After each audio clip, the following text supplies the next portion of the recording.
News.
President Zelensky says Ukraine will not join NATO as he hints at progress in peace talks with Russia.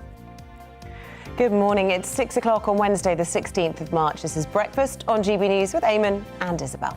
Don't forget, we're live on your TV, we're live on your radio, we're live online. I always get impressed when people say they take me to the bathroom in the morning. Because they're on the app. You get impressed and I think it's amazing. I get a bit disgusted. But it is brilliant. Take us with you wherever you go. You can't escape us. Well, leading the news this morning, President Zelensky has said NATO's door is closed to Ukraine ahead of a meeting today of the organisation's defence ministers. That's in Brussels, and there's more peace talks as well. It comes as the biggest evacuation yet from a Ukrainian city takes place in Mariupol, with 20,000 people fleeing. Russian troops are still holding doctors and patients hostage, though, in a hospital in the city. Meanwhile, Boris Johnson will travel to Saudi Arabia this morning in a bid to end the West's addiction to Russian oil, despite the Gulf state's human rights record. And with millions in the UK choosing between heating and eating as the energy crisis worsens, people with smart meters are now being told their bills could rise and fall depending on when they use energy. We'll have all the latest on that. Was it not always like that? No, I thought it was. It used to be night tariffs and things like that. Yeah, economy at night. And yeah. I'm not sure. We'll dig into that. We'll find out. Storage heaters that you could charge at night. And they had bricks in them, and that was in the 80s because it was at a cheaper rate. Don't pretend you can't remember, Isabel. If you can join in on any of our discussions this morning, you can email us gbviews@gbnews.uk, or the Twitter sphere, you can get us on at GBNews.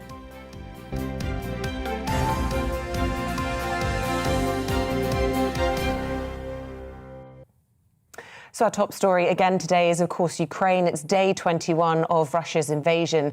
And President Volodymyr Zelensky has stated that his country will not join the NATO alliance on a day when Kyiv and Mariupol faced yet further aggression from Russian forces. Well, let's now speak to NATO historian, journalist and ex-reserve officer Dr. Peter Caddick-Adams about this, joining us from Croatia today. Peter, This is significant because there are more peace talks scheduled for today, and this is Zelensky saying, OK, this is a big gesture from us, no NATO. Yeah, I mean, it's interesting posturing, but of course, President Zelensky has been flip-flopping a bit about NATO. He's been asking for the no-fly zone. He's been asking for support, really, from NATO, and the fact that the NATO alliance has stood their ground and said, no further, we're not going to go down the road of getting involved if that's possibly avoidable.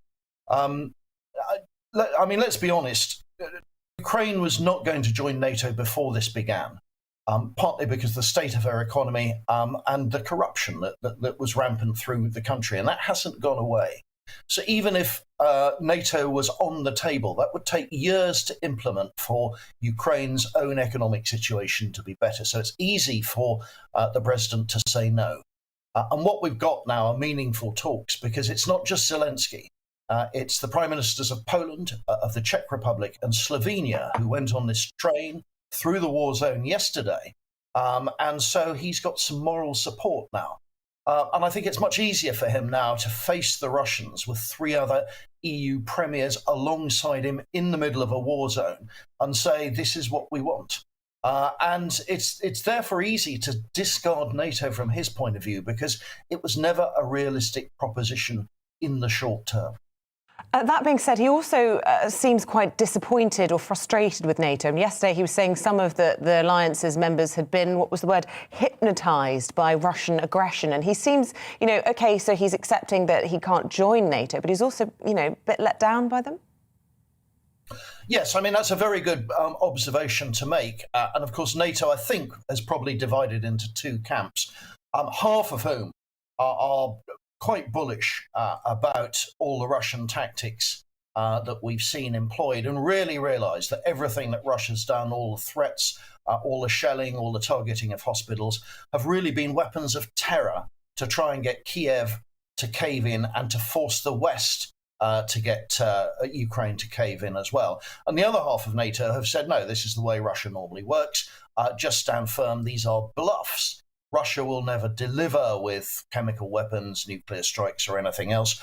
Hold your ground because this is the Russian way of war. And there are two separate tracks, I think, amongst the diplomats and indeed the generals within NATO.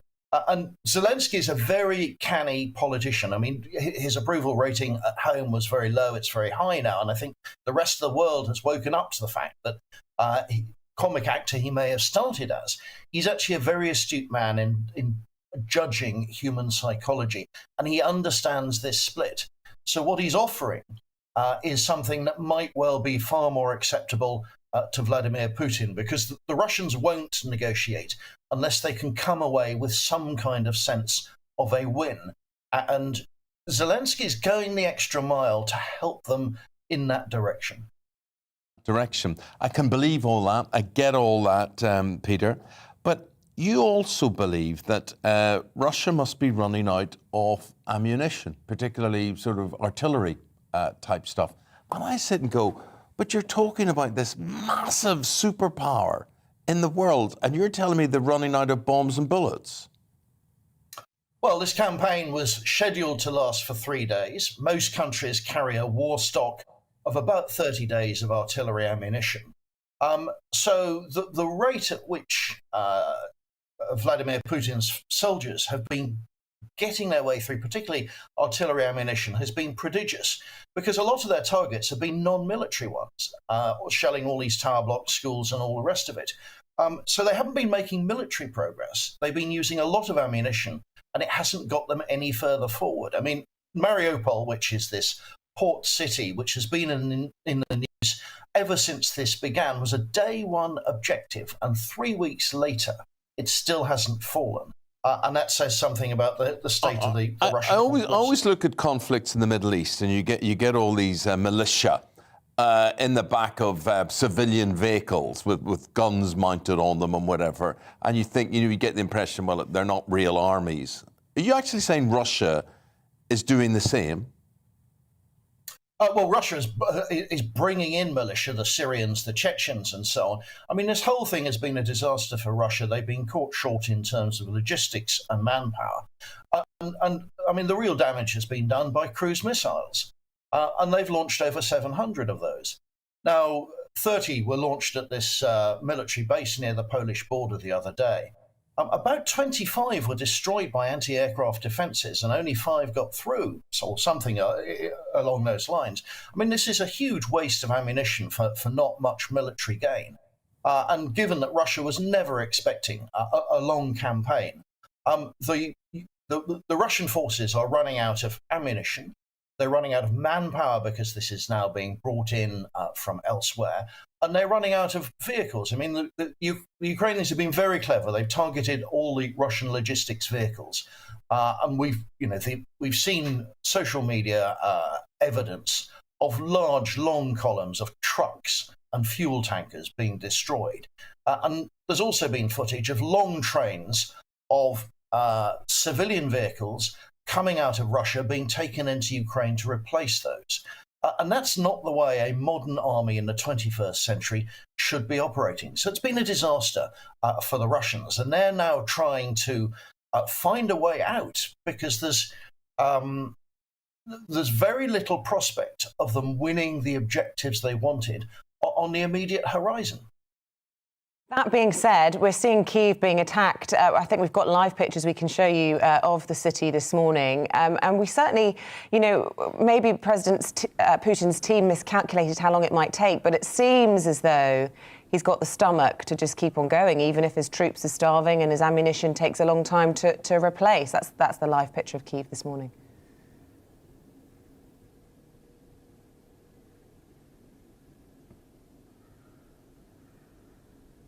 Boss, you know, this has a limited lifespan. If we're running out of all these assets, then, and people at home are objecting. There have been 13,000 domestic Russian anti-war protesters who've been arrested. Never mind the lady in the TV studio the other day. That's just a hint of the trouble at home. And Putin himself must be extremely nervous about his position, and he's realized that he's surrounded by sycophants who've been telling him what he wants to hear, but that has led him into a path of absolute trouble from which there's no easy way out. Hence, he's got every motivation to come to the peace talks as well and concede. So I think this is the best chance we've got at the moment of ending this war. Otherwise, it could carry on like Syria or Chechnya or Bosnia for years with, as you say, the growth of militias and the East and West fighting a proxy war, with the West feeding Ukraine and Russia sending in militias from all over the place. And nobody wants that. Well, really appreciate your take on things, Doctor. That's Dr. Peter Kadek-Adams there, who's speaking to us from Novigrad in Croatia there. Thanks. That analysis, just very interesting, a lot of food for thought. We should add, for anyone listening on the radio, they missed a couple of cameos there from Dr. Kadek-Adams' dog as well, appearing in the background. A little shout out for your pet there. What's your dog called? He's Boar. This is There Mr. Boar. He's very popular on Twitter. And, is he? Oh, there he is. Mr. Boar, but I'm sure he's anything but boring. He holds my notes, so I would be in trouble without him. Thanks very much Good indeed. stuff. Lovely. Thank you very much indeed.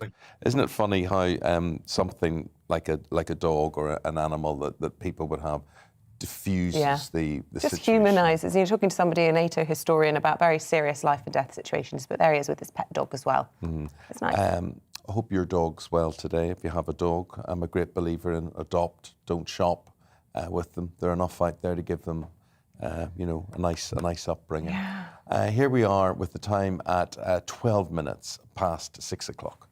Now, at the end of the third week of this war, the number of refugees is standing at around 3 million. And we're hearing that around half of those who have fled the country are children. Well, let's go to our reporter, Paul Hawkins. He spoke to Lilia. Lilia is a Ukraine refugee in Poland, and she spoke about her fear of the war, the hospitality she received from Polish people, and her plans for the future. I was lucky it suddenly happened when I get to Poland. Because Mariupol on the first day when it was started, it was safety zone.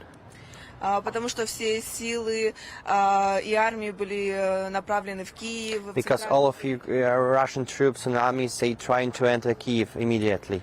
И была надежда, что это, вообще, в принципе, никто не верил, что это всерьез, надолго, и вообще эвакуация нужна или нет. Nobody trusted for the evacuation because someone think it will be like some suddenly nothing happened and everything will be finished in a few days. И когда ночью мы бежали к подруге в подвал, потому что... When we ran away for shelter on the night because we heard a lot of missiles, a lot of damages. Стало небезопасно и нет убежищ. We just thought that it was unsafety. We cannot hide in from anywhere. It's not shelters anymore in our city, Mariupol. Я приняла решение, что нужно уезжать. It was my fast decision, to left Mariupol. потому что я научена опытом 2014 года. I had bad experience, because my city was occupied in Gorlovka in Donetsk in 2014. It was second time when I started, to left from the war. And how does it feel being in Poland, knowing what is happening in Mariupol, especially with your friends and family that may be there? Информации и какой-то связи до сих пор с Мариуполем нет. It's a problem because we cannot connect with our friends or with even for the cities, because it's not connection, no phone calls, no anything in the city of Mariupol. It's nothing, anything. Sorry. 2 марта прервалась связь просто со всем городом, совсем. Since 2nd of March you cannot be in touch with no one, because it's without electricity, without internet, without mobile phone. It's totally everything was destroyed by the Russians. And are you going to stay in Poland until the war ends, or would you consider going to another country, perhaps the UK? На данный момент я остаюсь в Польше. On the same time, at this time I stay in Poland. Потому что в четверг и в пятницу, это через 2 дня, я еду в Краков помогать, принимать польским волонтерам наших. In Thursday and Friday I go to to Krakow railway station to be as a volunteer. Well, let's now speak to the president of the board of the Polish Migration Forum. Yeah, Agnieszka Kosowicz joins us now. Very good morning to you. Look, the stories we've been hearing now for nearly 3 weeks of people despairingly travelling, not wanting to, but leaving all their belongings behind and their normality have been absolutely heartbreaking. What's the picture today? What update can you give us? Well, I have to say that what we see is just a constant flow of families, of pets, dogs, kids, persons who come from evacuated hospitals or orphanages. It's really a constant river of people arriving every day. I believe that some regions of Poland are already really full, and it's a challenge right now to find more accommodation as people keep arriving.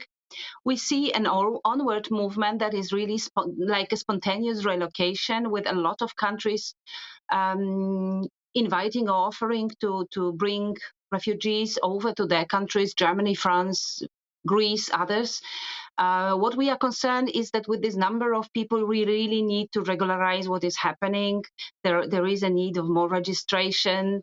Right now, really, this urge of individual persons to help or provide shelter, food, other assistance to persons is incredible, but we know that it will finish at one point. Look, in Poland alone, you're trying to cope and assist around 1.7 million refugees, and we're hearing that at least half of those are children who come with their own unique requirements. I mean, all of those children need structure. They've got none of their friends, their schools, their toys. Incredibly difficult for Poland to cope with that.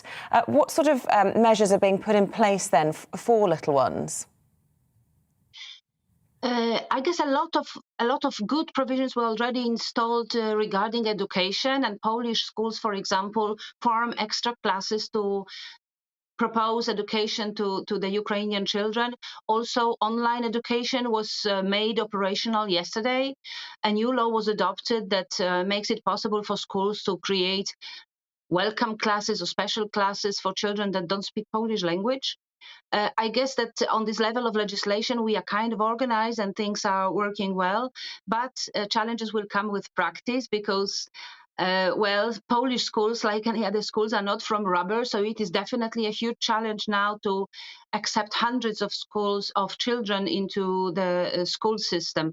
There is a very big spontaneous movement of childcare institutions or cultural institutions to propose activities for children during the day while they don't go to school yet.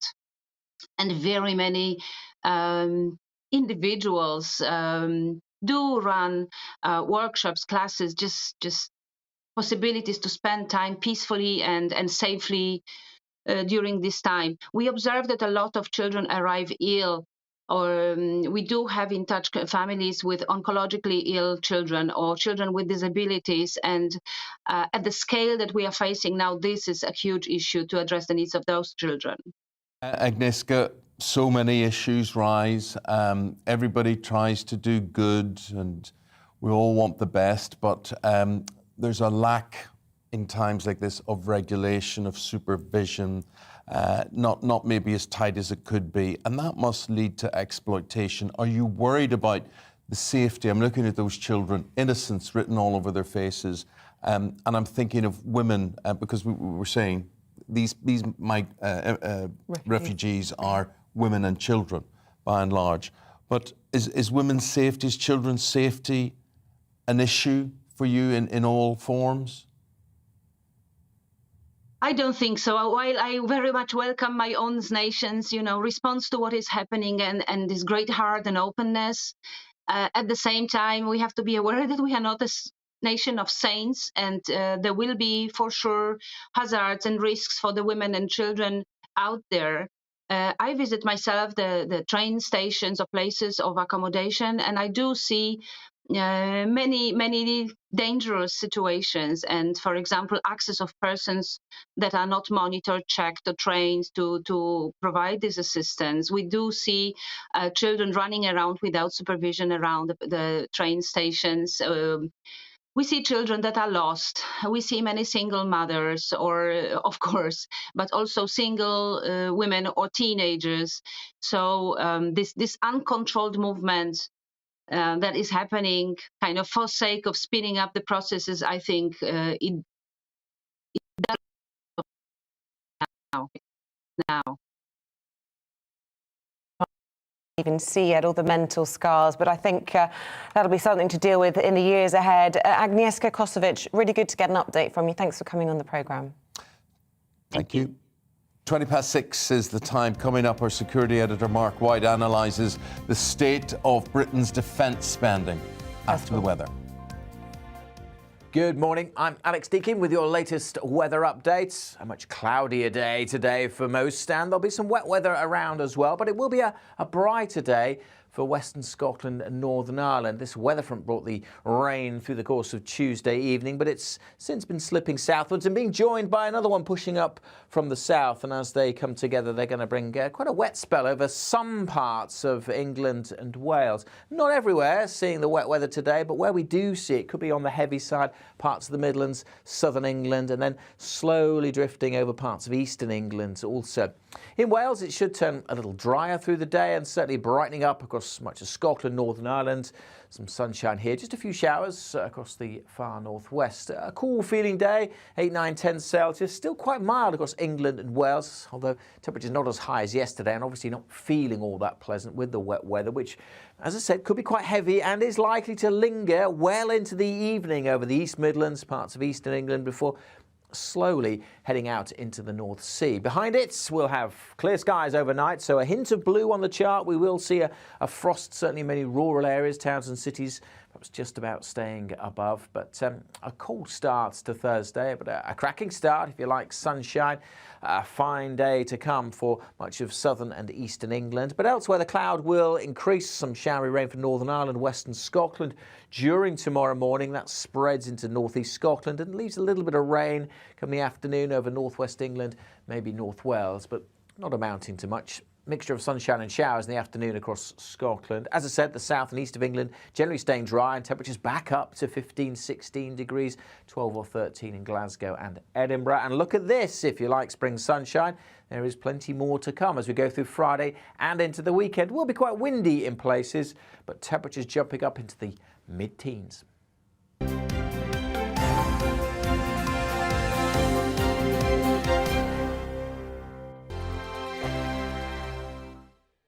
GB News is the UK's home of discussion and debate from all perspectives. To stay up to date on the latest stories, make sure that you subscribe to the GB News channel right here on YouTube. You can watch us live 24/7 across the whole world. You can also check out exclusive content and catch up on previous episodes of your favourite shows. Every day, we ask the questions that you'd ask, so why not add your voice to the conversation in the comments section? Don't forget to subscribe. We are GB News, Britain's news channel. Every night at 11 on GB News, we bring you the next day's stories the day before. It's basically like time travel. If it's a big story, we'll cover it, guaranteed. But we'll also have some fun along the way. Big opinions, big laughs. Sometimes big hair. This is Headliners, the paper review show that won't send you to sleep like the others will. 11 p.m, 7 nights a week. Join us.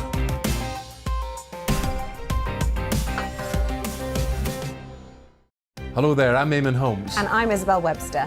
And we hope you can join us for Breakfast with Eamonn. And Isabel. You make me laugh out loud, belly laugh. Is that important first thing in the morning? Yeah, absolutely. And there's me trying to be deadly serious. News is a serious business. Yeah, I have to rein you in sometimes. Well, it doesn't stop us laughing at it. It doesn't stop us having an opinion on what's going on. Yeah. And it certainly will not stop us reflecting what you think. Weekdays from 6 to 9:30 on GB News.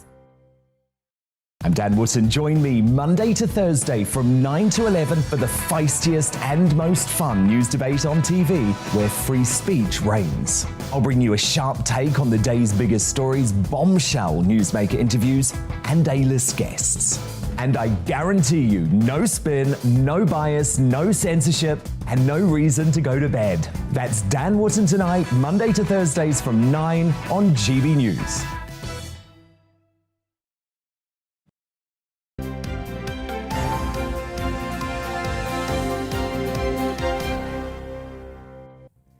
Okay, let's bring you up to date with the day's headlines. Boris Johnson has arrived in Abu Dhabi this morning in a bid to strengthen ties in the Gulf region as part of efforts to wean the UK off Russian oil.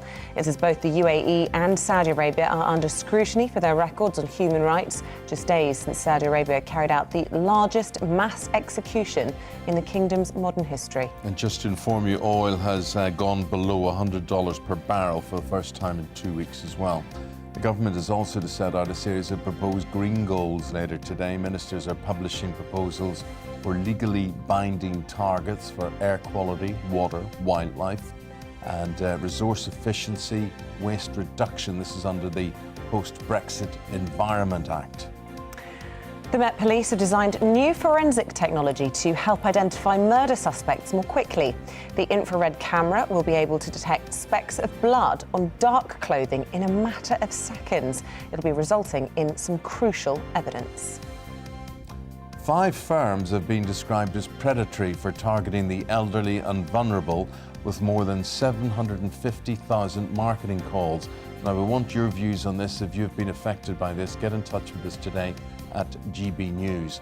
So companies have been fined over £400,000 by the Information Commissioner's office on this. So that could be a big talking point for us today.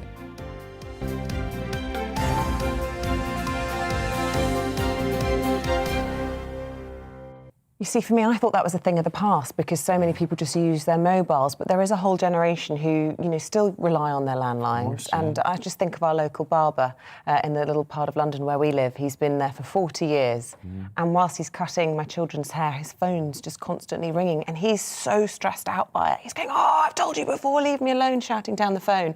And it is ruining his life, these cold calls that he gets in. So it is outrageous that they're able to bombard people. But it is outrageous, and it's like as if nobody seems to bother about it. I brought this up before on social media, on Instagram, whatever. I suddenly look, 420 replies. That's quite interesting. And you see half of them are trying to sell Bitcoin or being involved in this.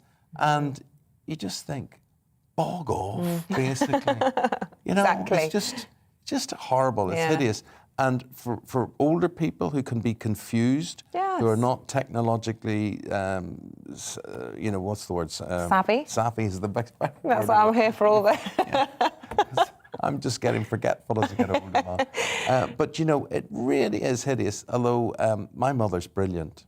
She just says, "Go away, leave me alone." Well, I think it should be solvable. I think you can block cold calls, if I'm right. Correct me if I'm wrong, get in touch this morning. But it's just whether or not people know how to do it. So if you've got a neighbour, or indeed, like me, I should probably help out my barber and sort that out, because it shouldn't be allowed to happen that these people have their lives absolutely ruined by it. And the authorities don't take it seriously. They're too busy. And, I was scammed before. And the judge, when this guy was brought to court, said it was a victimless crime, meaning the bank paid out the money, and the guy was free to do it again. Yeah. And he did do it again. It's not a victimless crime. No, It's very absolutely stressful. not, no.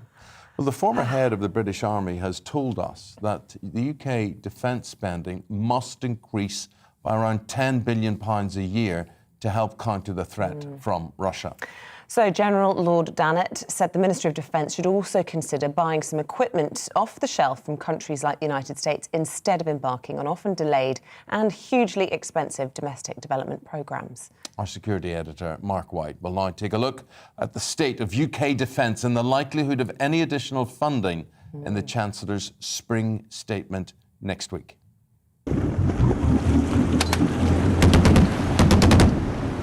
Royal Marines on Arctic exercise alongside their NATO allies. These commando units and their fast attack craft symbolise the kind of rapidly deployable forces the UK Ministry of Defence sees as key to its future defence strategy. But faced with an ultra-aggressive Russia and its invasion of Ukraine, many defence experts are deeply concerned that cuts in force numbers have gone too far. With the Chancellor's spring statement a week away, he faces multiple competing demands. But defence spending has to be a key priority, according to the former head of the Army, who wants to see a £10 billion annual increase to the MOD's budget. We've probably taken too much risk with our land warfare capability, and what we're now seeing with what the Russians are doing has exposed us to the extent that we really can't match that kind of capability, the sort of capability that the Russians are showing. So there is a very strong case to say we need to increase our defence budget by about £10 billion a year. In 1990, at the end of the Cold War, the strength of the British Army was 150,000 personnel and 1,200 main battle tanks. Continued reductions in strength over the years left the Army with 82,500 soldiers last year and 227 battle tanks. The latest defence review means a further 10,000 cut in Army numbers over the next few years, with the battle tank strength dropping to just 148. For the strategic planners who thought that tank warfare had had its day, they only need look at Ukraine and the massive armour being deployed by Russia. But that conflict has also shown how small, sophisticated missile systems are proving highly effective. Like Lord Dannatt, the chair of the Commons Defence Select Committee wants an immediate increase in funding of at least 20% and a reversal of plans to cut the number of land forces and tanks. We've got rid of the Warrior fighting vehicle. This is a lighter tank with a big armament on the top of it. I used it in places like Bosnia. Very, very effective indeed. Brilliant for dismounted infantry as well. Now we're getting rid of all those, replacing that vehicle, this tracked vehicle, with a wheeled vehicle which doesn't have a big gun on the top. Now that would mean that we'd be very vulnerable on the battlefield itself. In a statement, the Ministry of Defence told us to tackle the growing threats we face, we launched the Army's Radical Future Soldier reforms at the end of last year, which will make the service more agile, lethal and expeditionary. The Ministry of Defence has faced repeated criticism over the years for badly managed and over-ambitious equipment programmes, which have often seen their costs spiralling out of control. Lord Dannatt believes it may be time to look at buying some equipment off the shelf. It's very good for British industry to design our own equipment, but perhaps sometimes, if there is an urgency about it, we ought to look to see what is there, probably on the American market, and consider holding our nose, if we like, and buying foreign as opposed to building it ourselves. Okay, fire. The UK has already doubled its military presence to bolster defences of some of its Eastern European allies, with many NATO countries, including Germany, looking to massively increase their defence spending in the face of a possible new Cold War. The pressure on the British government to follow suit is immense. Mark White, GB News. Well, later we'll be joined by Fraser Myers. Fraser Myers and Liz Kershaw will be looking through the newspapers today, and they're going to be doing that after this short break.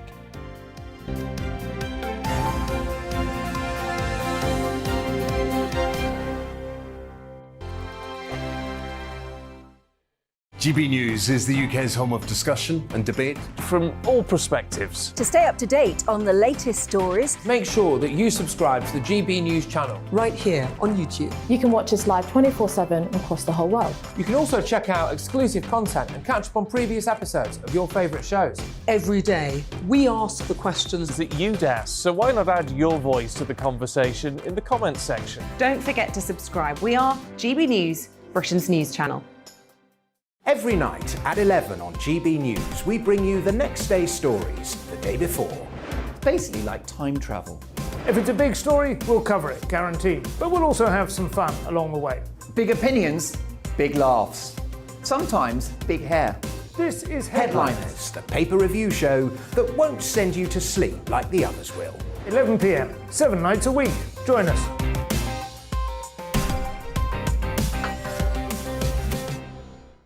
Hello there, I'm Eamonn Holmes. And I'm Isabel Webster.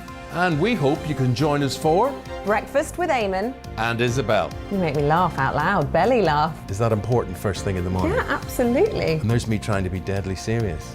News is a serious business. Yeah, I have to rein you in sometimes. Well, it doesn't stop us laughing at it. It doesn't stop us having an opinion on what's going on. Yeah. And it certainly will not stop us reflecting what you think. Weekdays from 6 to 9:30 on GB News. I'm Dan Wootton. Join me Monday to Thursday from 9 to 11 for the feistiest and most fun news debate on TV, where free speech reigns. I'll bring you a sharp take on the day's biggest stories, bombshell newsmaker interviews, and A-list guests. And I guarantee you, no spin, no bias, no censorship, and no reason to go to bed. That's Dan Wootton Tonight, Monday to Thursdays from 9 on GB News.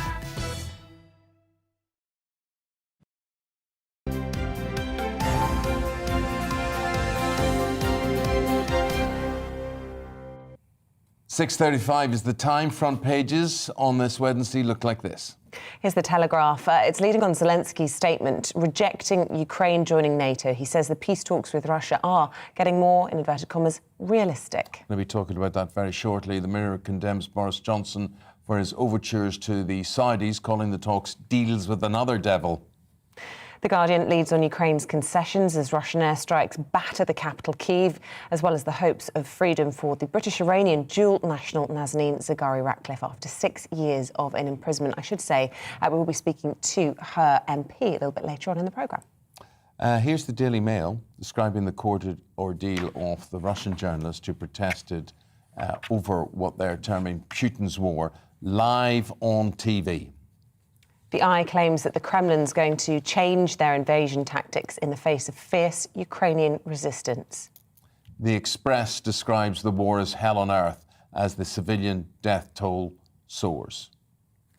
And the Star describes the thrilling escape from Ukraine of a Zelensky impersonator who was helped, believe it or not, by a Putin and a Kim Jong-un impersonator.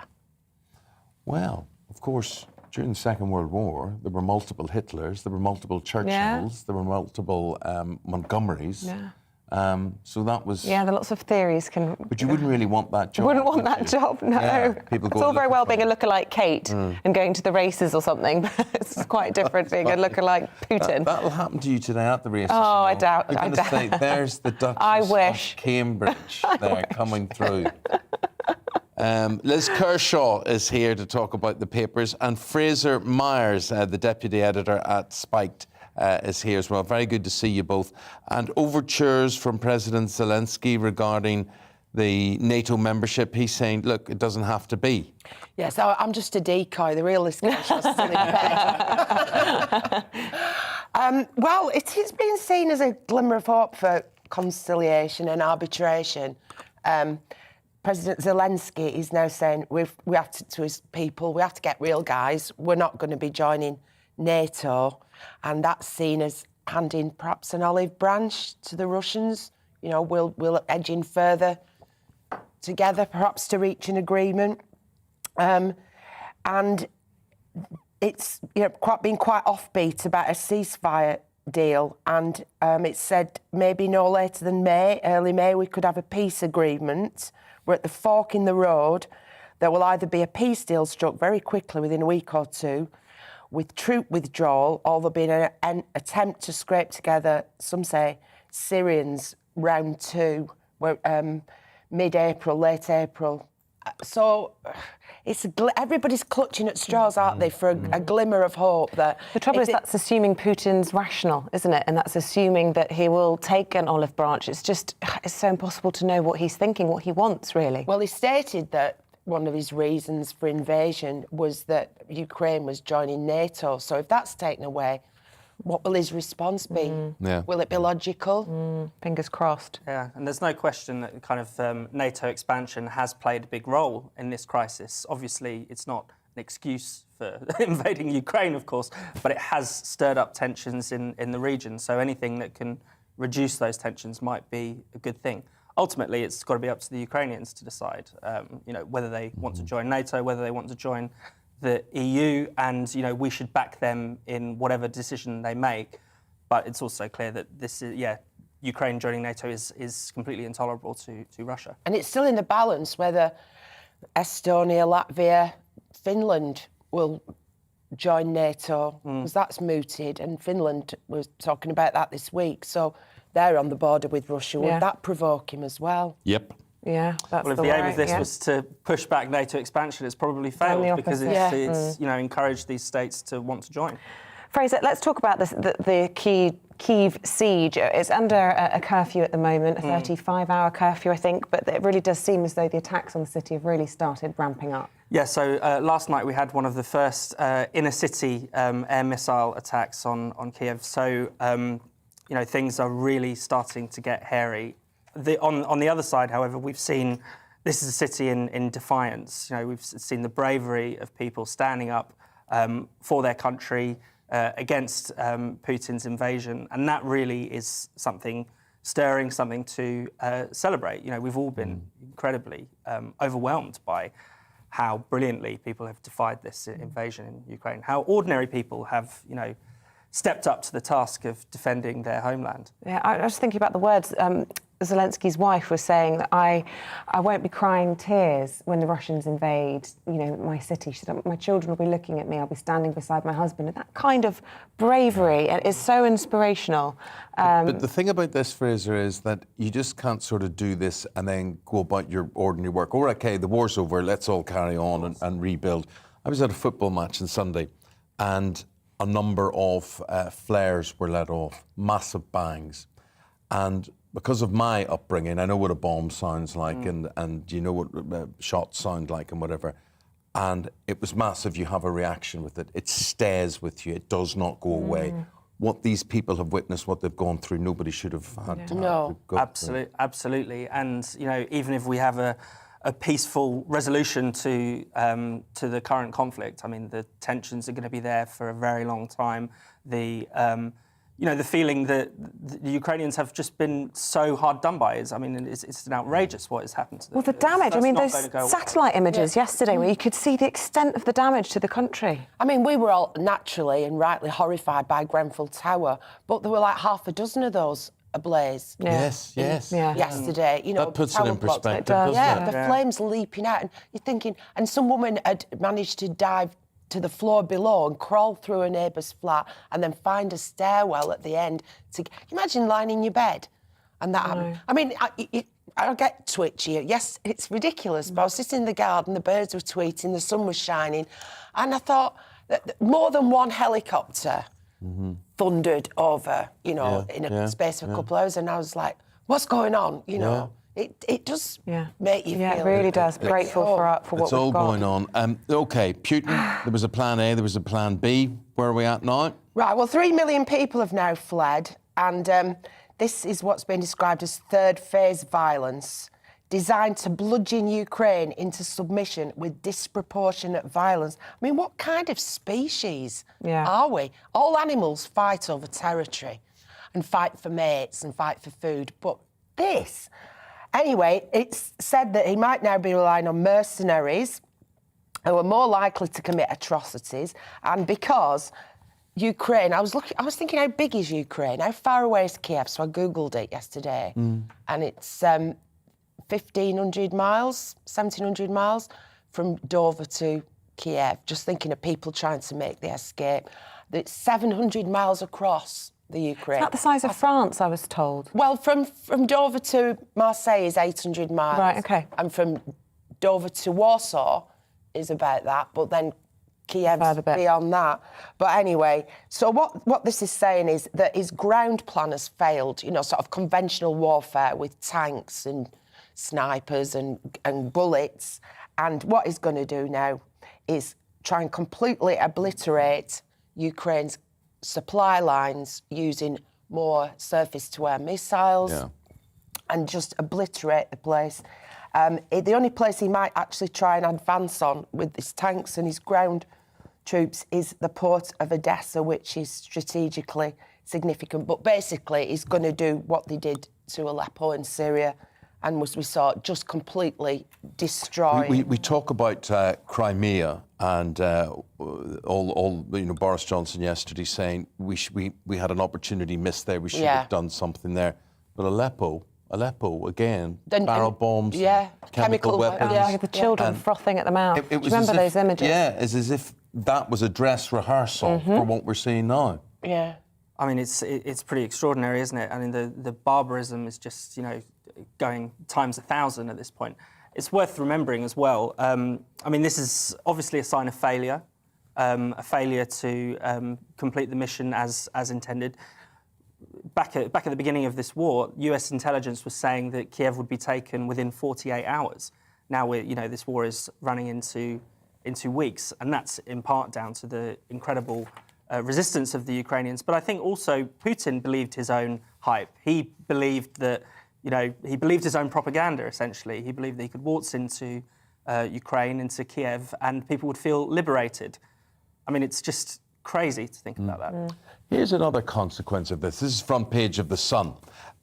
Chelsea with a big dollar sign in all of this. The man who was appointed by Donald Trump as the US ambassador to the UK is apparently thinking up a bid for Chelsea Football Club. He owns the New York Jets. Right. Which is a massive sports team. This is Woody Johnson. Yeah, it's Woody Johnson, and the clue's in the name because, baby lotion in a pink bottle, etc. His family is Johnson & Johnson. Oh. He's worth billions. And his wife is Ukrainian, which could be an influence on him, sort of revenge. And she's also an ex-Wall Street stock specialist who made her first million at 26, and she was a go-go girl in Star Trek, Deep Space Nine, best friends with Melania Trump. I mean, the clickbait on this is Trump. Actually, Trump's not got anything to do with it, because Trump has actually, I've got more money than him. He had to crowdfund for a new plane this week, didn't he? So it's nothing to do with Trump. No, it's Woody Johnson, who's a very affable guy. He was the ambassador to the Court of St. James from the United States during Brexit, and I saw him on, quite a few times commenting. It was very reasonable. But I didn't realise how minted he is. But it says he can undermine the Saudi bid, and he's not likely to be paying the $3 billion that Abramovich wants. He's bidding less than the Saudis, $2 million rather than $2.5 million. But he says that because of all his commercial contacts in the United States, he can put Chelsea on the American map and bring in a lot of dollars. And he's a top diplomat, or was a top diplomat, so respectable. After all. I think in the States you can get a really cushy ambassadorial job, can't you, just by having big books and knowing the right people and being glamorous. So anyway, we'll see. What do you think, Eamonn? Interesting. We'll keep an eye on all of that. Have we got time? Sorry, were we just saying we wanted to do another story there, Charlie? Yes. Should we talk about? I just wonder.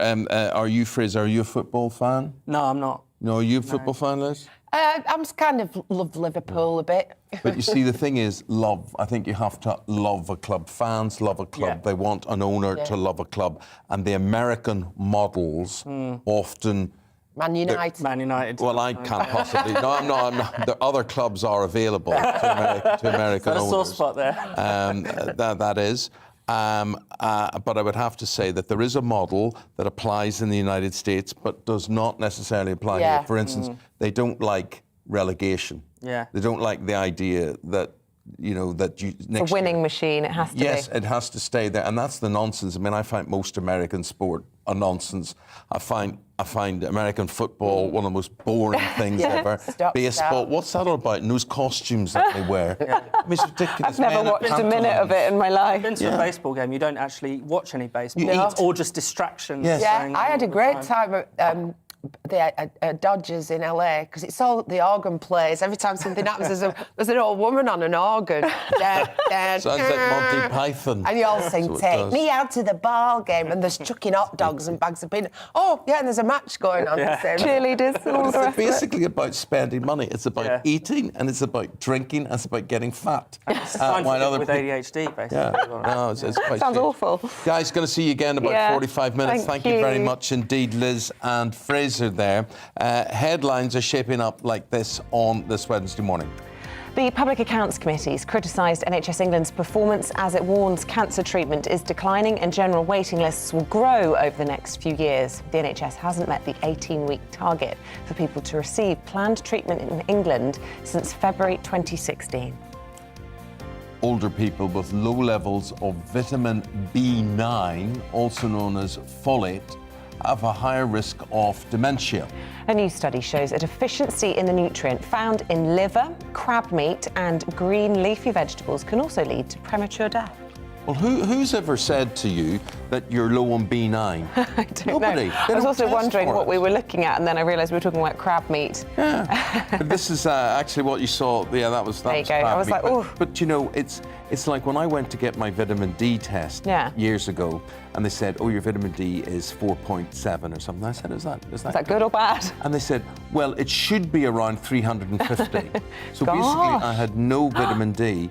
But it's not part of an everyday assessment of you, and it should be. I've never heard of vitamin B9. Yeah. I've heard of vitamin B12. You've just got to make sure you have a balanced diet and get all your supplements. No, you've got to be tested properly. I take my vitamin D tablets every day. But you didn't know to take vitamin B9. No, I you could end didn't. up with dementia. Oh, I mean, God. dementia is such a curse on society. I think that's something that should be taken more seriously. Anyway, let's now talk about children. Yes, a new report says young children's reading was hit the hardest by lockdown. The National Foundation for Educational Research says the impact of school closures on foundation learning for pupils in Year 1 was a real concern.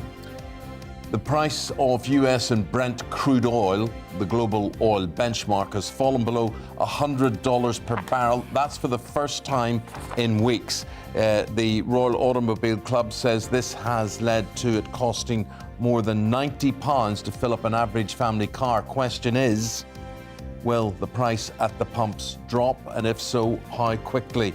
Let us know if you're witnessing it at GB News.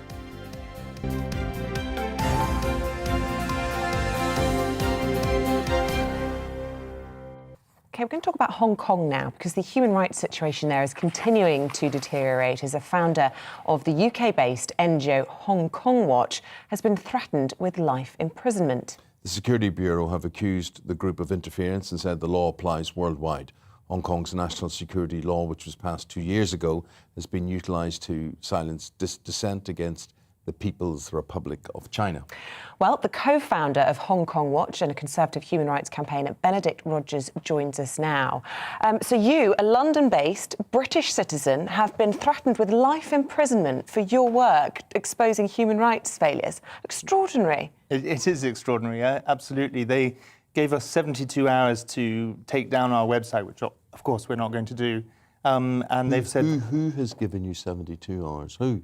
So I received 2 letters within a few hours of each other, the Hong Kong Police and the Hong Kong National Security Bureau. Right, OK. And so what will happen to you if you don't do that?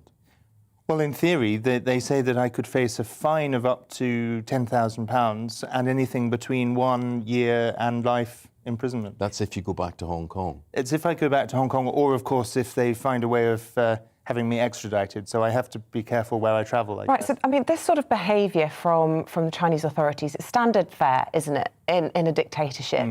Worrying trend, though, outside of the country.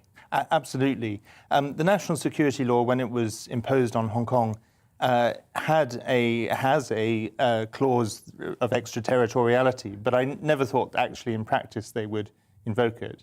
So what sort of support have you had from the British authorities? Because clearly we can't be intimidated like this. Absolutely. I've been very encouraged. I've had conversations with the Foreign Office. More importantly, Liz Truss, the Foreign Secretary, issued a very strong statement, and quite a number of MPs across all parties have been speaking out. So what do you expect to happen? What do you think the next steps are likely to be? I mean, you're going to continue in your work, in your NGO's work, exposing those human rights travesties? Oh, I'll certainly continue. I mean, I think all the more reason now to redouble our efforts. And the consequences in practice, I think, are very minimal. I just have to be careful probably when I travel to make sure I'm not going to countries that have extradition agreements. But we'll keep speaking out for Hong Kong. What about China? I mean, I was there, like you, for the handover. What year was it, 95? 97. 97. And it was monumentous. The celebrations, the rain poured down and poured down like rain I've never seen before. But nothing lived up to the promises that were given, has it? Nothing? That's right. I mean, I would say I lived there for the first 5 years after the handover.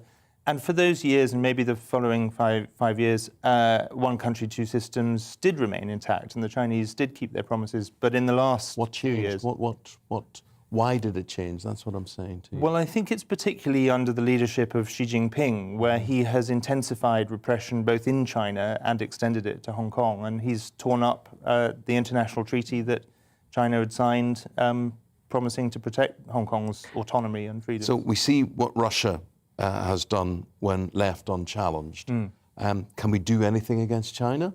Yes, I think we definitely can. I mean, first of all, I think it's extraordinary that we have not imposed sanctions yet for what they've done in Hong Kong.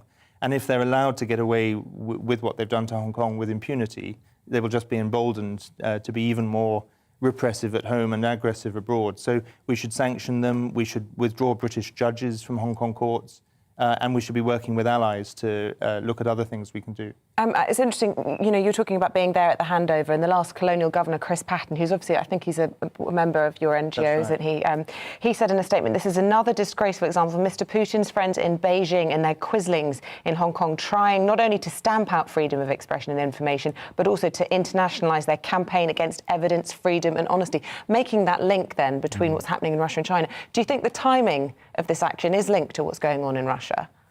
I don't think it's necessarily directly linked, but I think Chris Patten is right to articulate the overarching theme that we are now in a struggle between freedom, democracy on the one hand, and authoritarianism on the other.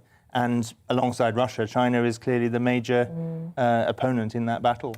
Absolutely terrifying, quite shocking, really. Yeah. There we are. Well, continue in what you have to do, Benedict. Thank you very much indeed. Very good talking to you. Benedict Rogers is co-founder of Hong Kong Watch, conservative human rights campaigner as he is. Let's go and get a weather update now, and we'll see you top of the hour.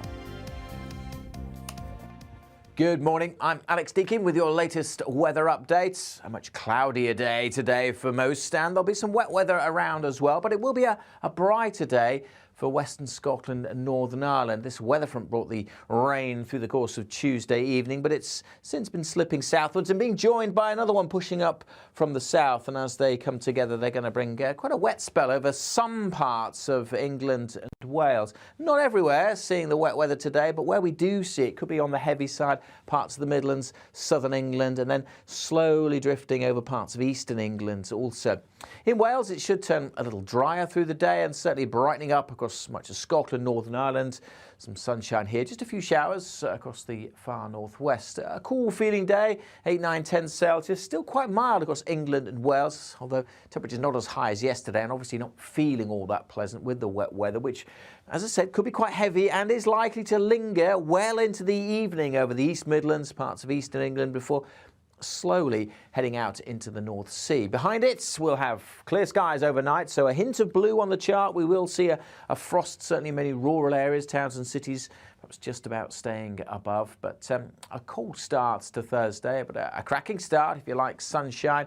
A fine day to come for much of southern and eastern England. But elsewhere, the cloud will increase. Some showery rain for Northern Ireland, western Scotland during tomorrow morning. That spreads into northeast Scotland and leaves a little bit of rain come the afternoon over northwest England, maybe North Wales, but not amounting to much. Mixture of sunshine and showers in the afternoon across Scotland. As I said, the south and east of England generally staying dry and temperatures back up to 15, 16 degrees, 12 or 13 in Glasgow and Edinburgh. And look at this, if you like spring sunshine, there is plenty more to come as we go through Friday and into the weekend. It will be quite windy in places, but temperatures jumping up into the mid-teens.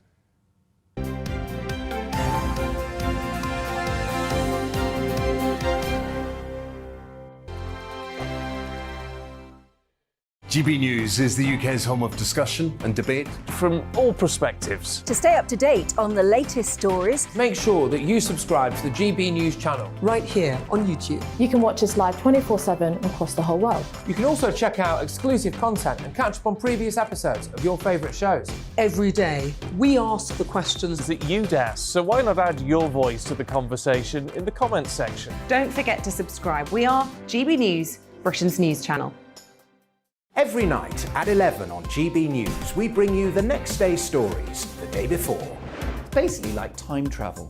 If it's a big story, we'll cover it, guaranteed. But we'll also have some fun along the way. Big opinions, big laughs. Sometimes big hair. This is Headliners, the paper review show that won't send you to sleep like the others will. 11 p.m, 7 nights a week. Join us.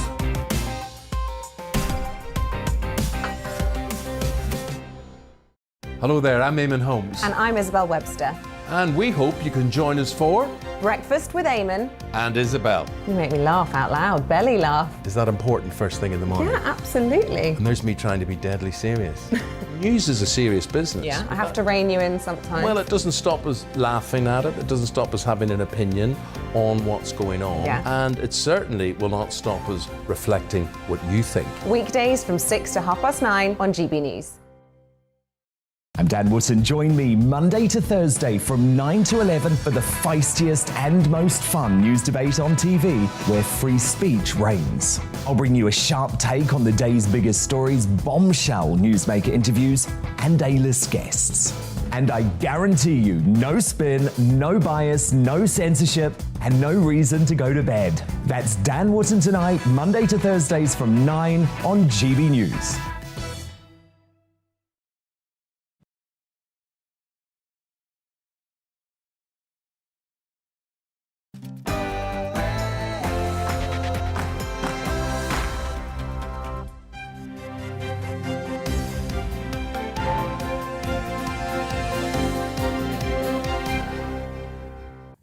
President Zelensky says Ukraine will not join NATO as he hints at progress in peace talks with Russia.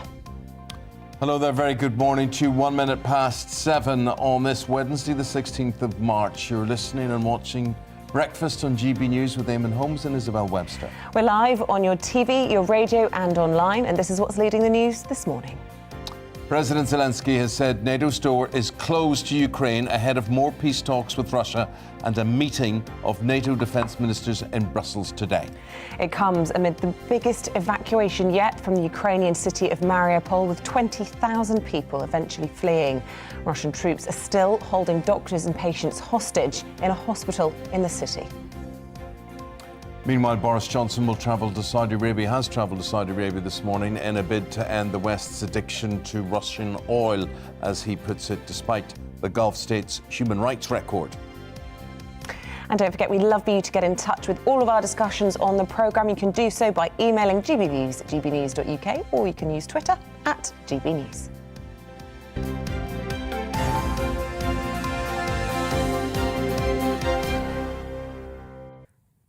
Three weeks, day 21 of Russia's invasion of Ukraine, and President Zelensky has stated that his country will not join the NATO alliance on a day when Kyiv and Mariupol faced further aggression from Russian forces, With us now is Patrick Benham-Crosswell. He's a former army officer and armed forces expert. Patrick, good to see you.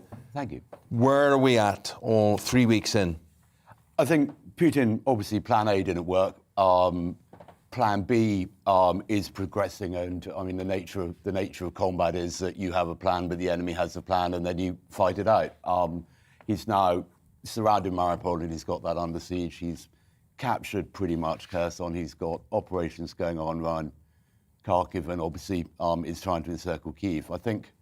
Why would you go to Mariupol, take over a hospital, and hold people hostage in there?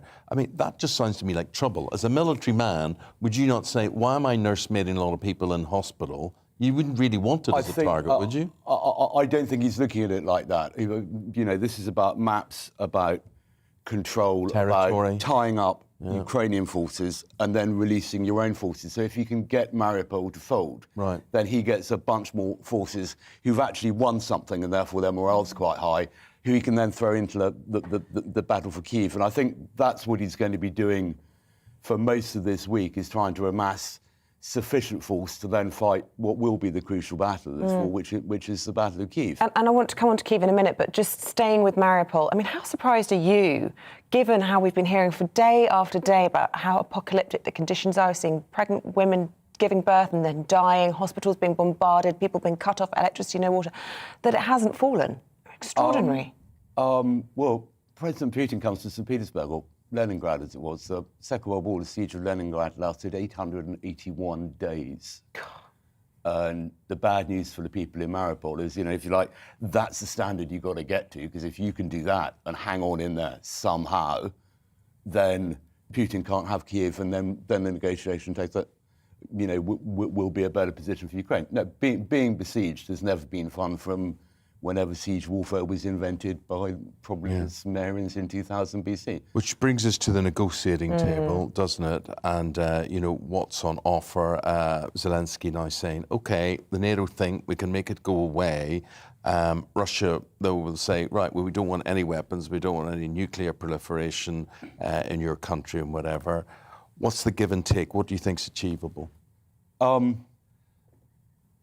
I think we're not quite at the stage where anyone wants to sit down yet. You know, there's lots of ifs and buts and unfinished business, but for sure, Ukraine being in NATO was always a red line for Putin, and we've seen how strongly he felt about that. All that means is Ukraine would become a neutral nation like Switzerland and Sweden. Switzerland and Sweden both have armed forces that are pretty chunky because they have to, because they can't rely on anyone else. I think for the Ukrainians, it wouldn't mean very much difference at all. The only thing is that they wouldn't be obviously have the support of NATO under an Article 5 agreement, but I suspect NATO will be looking at talk about how it will defend or how it will react should this happen again. I mean, if there is an outbreak of democracy in Belarus, following whatever the fallout from this is, you know, your man in Belarus isn't going to exactly be the most popular guy on the block. This could play out again and again and again, and I think that's what NATO will be looking at. And, you know, its red line is a hostile act against a NATO nation, but that might not quite be enough to deter the sort of things we're seeing. Right, let's talk about Kyiv then, because whilst all these negotiations are going on, more and more attacks we're seeing on civilian buildings. 4 of them hit yesterday, at the same time as 3 EU prime ministers went into the country, which I can't think of any sort of situation in my living memory anyway of a war zone with now 4 heads of state in one place. Of course, that brings huge risks as well to President Zelensky. I mean, we've been hearing, haven't we, about these saboteurs that have been in and around the city for a long time. Could that lead them to Zelensky? I mean, in a military way, how dangerous was that sort of thing? I think if President Zelensky died, it would be a major step forward for the Russians. In the same way, if they capture Kyiv, it would be a major step forward, and it then might mean that Ukrainian resistance folded and and they gave it up. One of those other heads of state died. Yeah. Well, I mean, would that be a red line? You know, I mean, British soldiers aren't allowed to go and be war zone junkies or whatever. There are a few water middies who've gone, and the Ukrainians have said, "Well, thank you very much. You know nothing. Go back." if you want to pose for cameras in a war-torn city, what did you expect it was going to be like? The Russians aren't going to say, oh, actually, no, come and have a little quick tour or whatever, taking the highlights or whatever, and and then we'll come out. This is the nature of war, and perhaps this is the big wake-up call for Europe and our generation. This is what the war looks like, and it's close to that. We've seen this in Lebanon, we've seen this in Beirut, but this is real, and now you're getting it, particularly with social media, day in, day out. I think we're going to see some very harrowing scenes from Mariupol, and again, part of that will be the psychological warfare of hoping it undermines the will of Kiev to resist. Yeah. Well, look, great talking to you, Patrick. Yeah. Thanks for the insight, and obviously we'll be gathering more opinions throughout the programme. That was Patrick Benham-Crosswell. He's a former army officer and military expert. Good talking to you. Yeah, really interesting. Thank you. Thank you. Let's take a look at your morning headlines now. And the Prime Minister Boris Johnson's arrived in Abu Dhabi this morning in a bid to strengthen ties in the Gulf region as part of efforts to wean the UK off Russian oil. It is, though, as both the UAE and Saudi Arabia are under scrutiny for their records on human rights. It's just days since Saudi Arabia carried out the largest mass execution in the kingdom's modern history. Public Accounts Committee's criticised NHS England's performance as it warns cancer treatment is declining and general waiting lists will grow over the next few years. The NHS hasn't met the 18-week target for people to receive planned treatment in England since February 2016. The price of US and Brent crude oil, the global oil benchmark's fallen below $100 per barrel for the first time in weeks. The RAC says this has led to it costing more than £90 to fill up an average family car. New Zealand will reopen its borders to most tourists from the beginning of May, 2 years after closing them during the pandemic. It follows the relaxing of travel rules here with Heathrow no longer requiring passengers to wear face masks from today, and the Transport Secretary confirming passenger locator forms will end come Friday.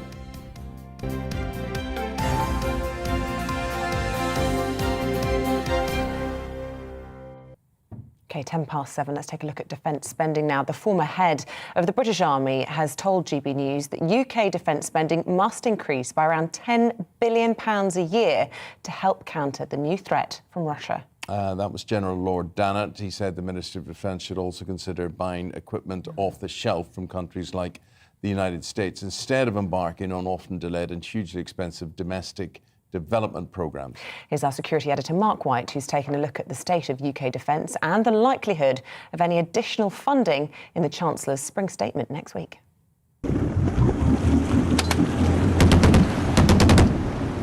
Royal Marines on Arctic exercise alongside their NATO allies. These commando units and their fast attack craft symbolise the kind of rapidly deployable forces the UK Ministry of Defence sees as key to its future defence strategy. But faced with an ultra-aggressive Russia and its invasion of Ukraine, many defence experts are deeply concerned that cuts in force numbers have gone too far. With the Chancellor's spring statement a week away, he faces multiple competing demands. But defence spending has to be a key priority, according to the former head of the Army, who wants to see a £10 billion annual increase to the MOD's budget. We've probably taken too much risk with our land warfare capability, and what we're now seeing with what the Russians are doing has exposed us to the extent that we really can't match that kind of capability, the sort of capability that the Russians are showing. So there is a very strong case to say we need to increase our defence budget by about £10 billion a year.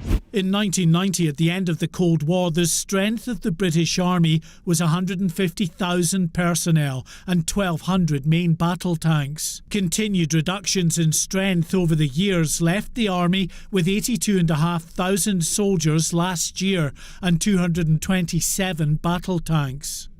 The latest defence review means a further 10,000 cut in Army numbers over the next few years, with the battle tank strength dropping to just 148. For the strategic planners who thought that tank warfare had had its day, they only need look at Ukraine and the massive armour being deployed by Russia. But that conflict has also shown how small, sophisticated missile systems are proving highly effective. Like Lord Dannatt, the chair of the Commons Defence Select Committee wants an immediate increase in funding of at least 20% and a reversal of plans to cut the number of land forces and tanks. We've got rid of the Warrior fighting vehicle. This is a lighter tank with a big armament on the top of it. I used it in places like Bosnia. Very, very effective indeed.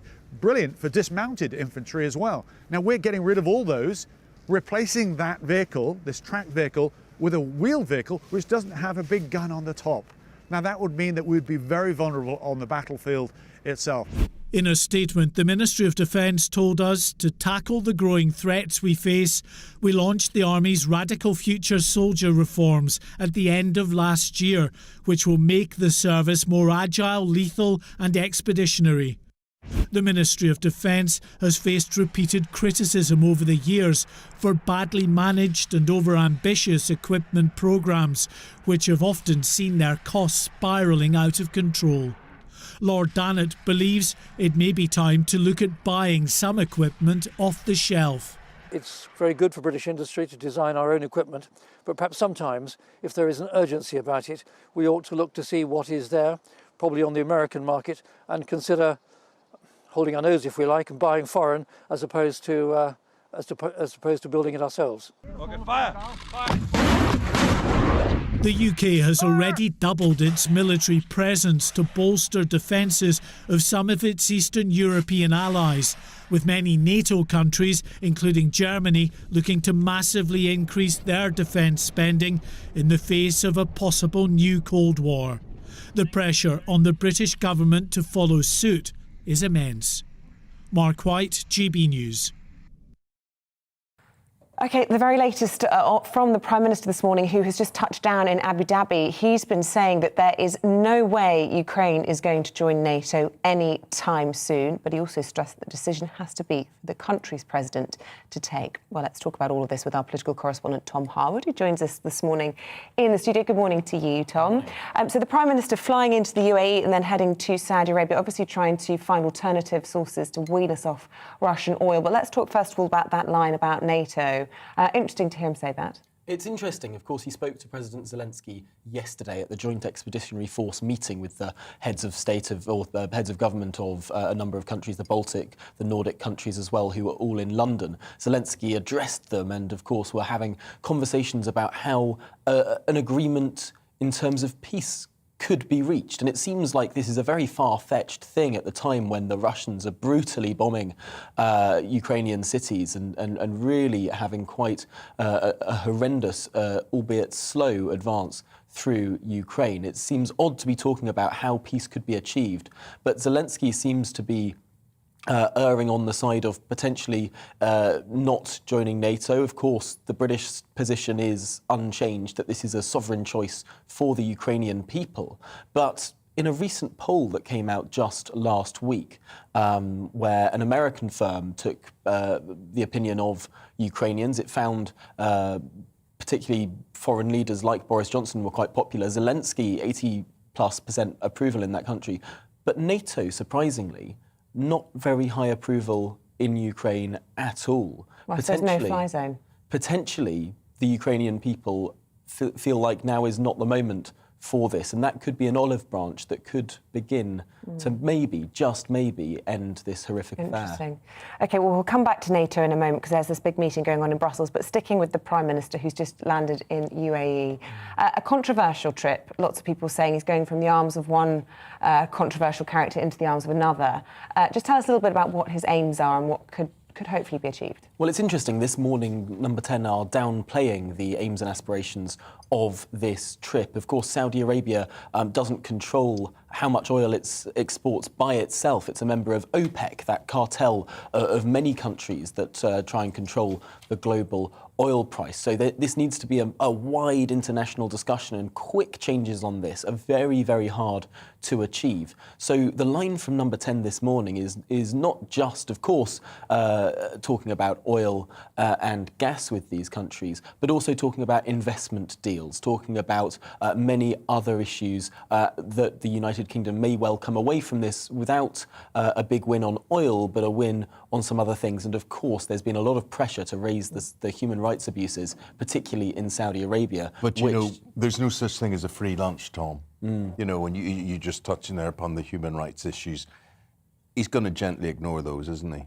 Well, there's been a huge amount of pressure within the United Kingdom for the Prime Minister to raise those issues and to raise specific issues with MBS, the Crown Prince of Saudi Arabia. Whether or not he will raise it in the generality or the specific is a big question, because of course Khashoggi, the journalist who was murdered, allegedly at the direct orders of the Crown Prince of Saudi Arabia. That is a specific issue that the Prime Minister has come under pressure to raise. Whether he will raise it in the specific is less certain. The Saudis always claim those that were responsible were tried, but the West doesn't accept that, do they?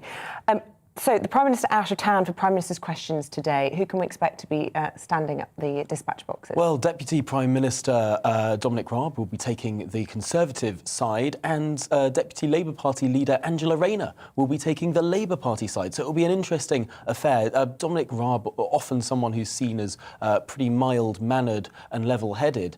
Angela Rayner seen as more of a firebrand. So that could be a very interesting issue to watch, not only on the subjects that the Deputy Leader of the Labour Party will go on. Will it be the economy? Will it be refugees? Will it be something a little more left field? But also the way in which it's done. Will this be a bit more of a fiery PMQs than we're used to, perhaps, from the Labour side?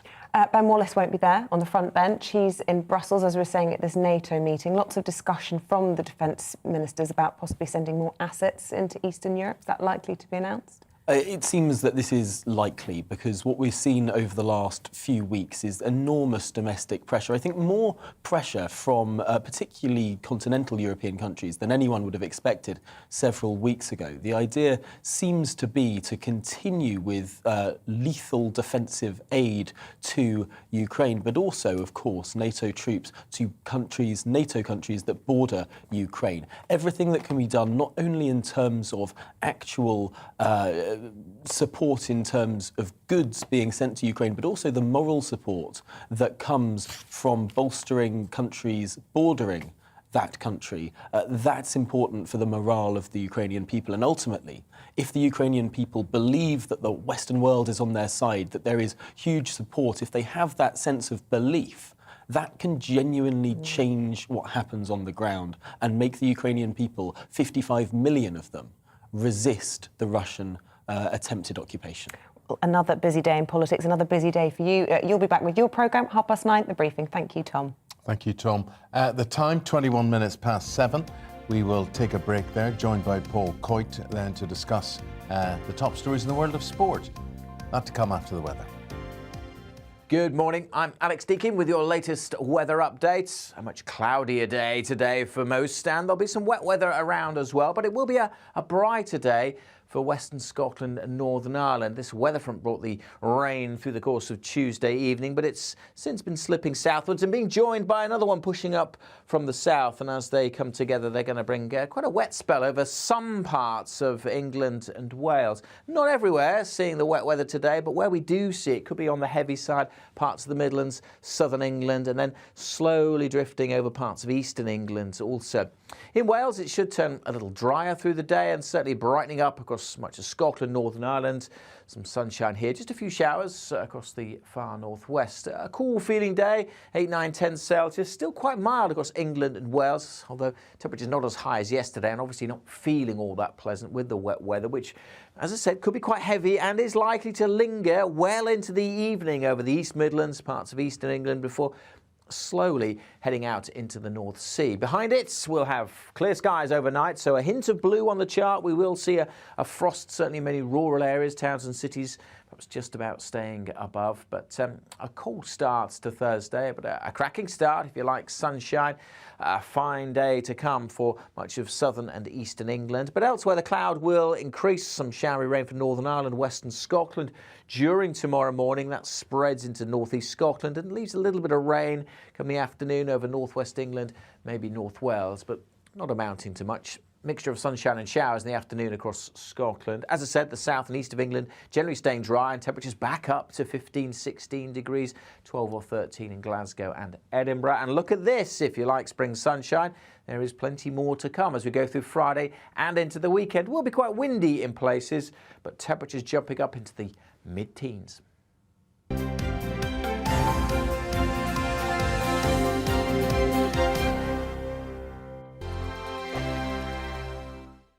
GB News is the UK's home of discussion and debate from all perspectives. To stay up to date on the latest stories, make sure that you subscribe to the GB News channel right here on YouTube. You can watch us live 24/7 across the whole world. You can also check out exclusive content and catch up on previous episodes of your favourite shows. Every day, we ask the questions that you'd ask, so why not add your voice to the conversation in the comments section? Don't forget to subscribe. We are GB News, Britain's news channel. Every night at 11 on GB News, we bring you the next day's stories the day before. It's basically like time travel. If it's a big story, we'll cover it, guaranteed. But we'll also have some fun along the way. Big opinions, big laughs. Sometimes big hair. This is Headliners, the paper review show that won't send you to sleep like the others will. 11 p.m, 7 nights a week. Join us.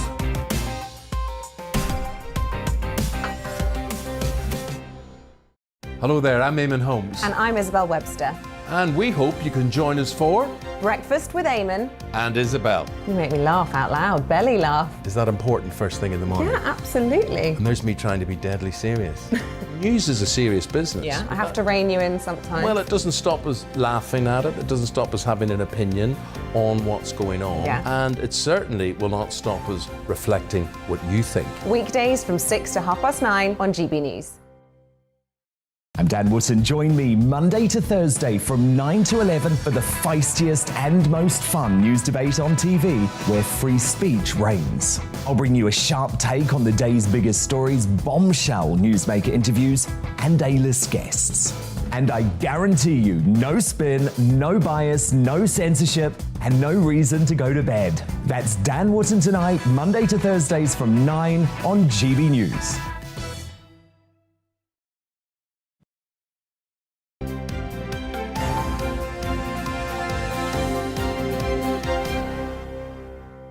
Oh, you could cut the atmosphere with a knife in here. Shh. Paul Coit, so-called sports expert, is with us now. Tipster. Tipster. Just want to know, do you know what that is? That looks like a betting slip, mate. That is what's termed in the racing business as a beaten docket. Okay. How many tips did you give us yesterday? I gave you 3 yesterday. How did we go? Inside source, right? Inside source. Yeah. Can't lose. Not one of them was even placed. He says his children won't eat this weekend. Won't even eat them. I don't know what's going to happen to them this weekend. So we might not ask you for your tips today. Oh, listen, you're going to regret it because apparently today's tips are really good. I've got someone. You stick with me, Izzy. I'll see you okay. I've got some beautiful tips for you. You're dead to me. Right? You're dead to me. Okay. So that's a polite version. Let's kick off. Then the day got even worse. Right. Yeah. So I arrived home to see the last 10 minutes of my beloved Manchester United. Yes, I'm so sorry. Going out of the Champions League. Yeah. It wasn't so good, was it? See, the thing, I thought it was actually probably until you turned up, because the first half, they were okay. They actually looked all right. But it's just breaking through Atletico Madrid and Diego Simeone, you know, they're wily, you know, the old dark arts. They know how to play against Fair play. They knew how to play the system. It was awful to see Simeone going off and bottles and things being thrown at him. I just think that, what the hell? Yeah, I mean, that's not good. See, he's one of these managers who I'm surprised he's never actually moved to this country and actually had to go over here.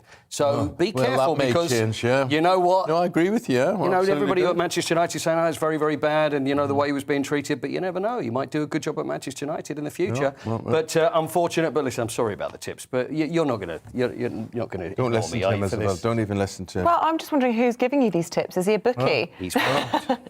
He's actually the bookie that Eamonn was actually using. But no, these are favourites. These are favourites. So just give me one more chance. OK, because we've got the Queen Mother Champion Chase at 3:05, which I believe is a big one today. Don't have one for the 3:05. Oh. I've gone with the 1:30 Cigar Hard, which is 8 to 13. So not an outsider. Sir what? Sir Gerhard.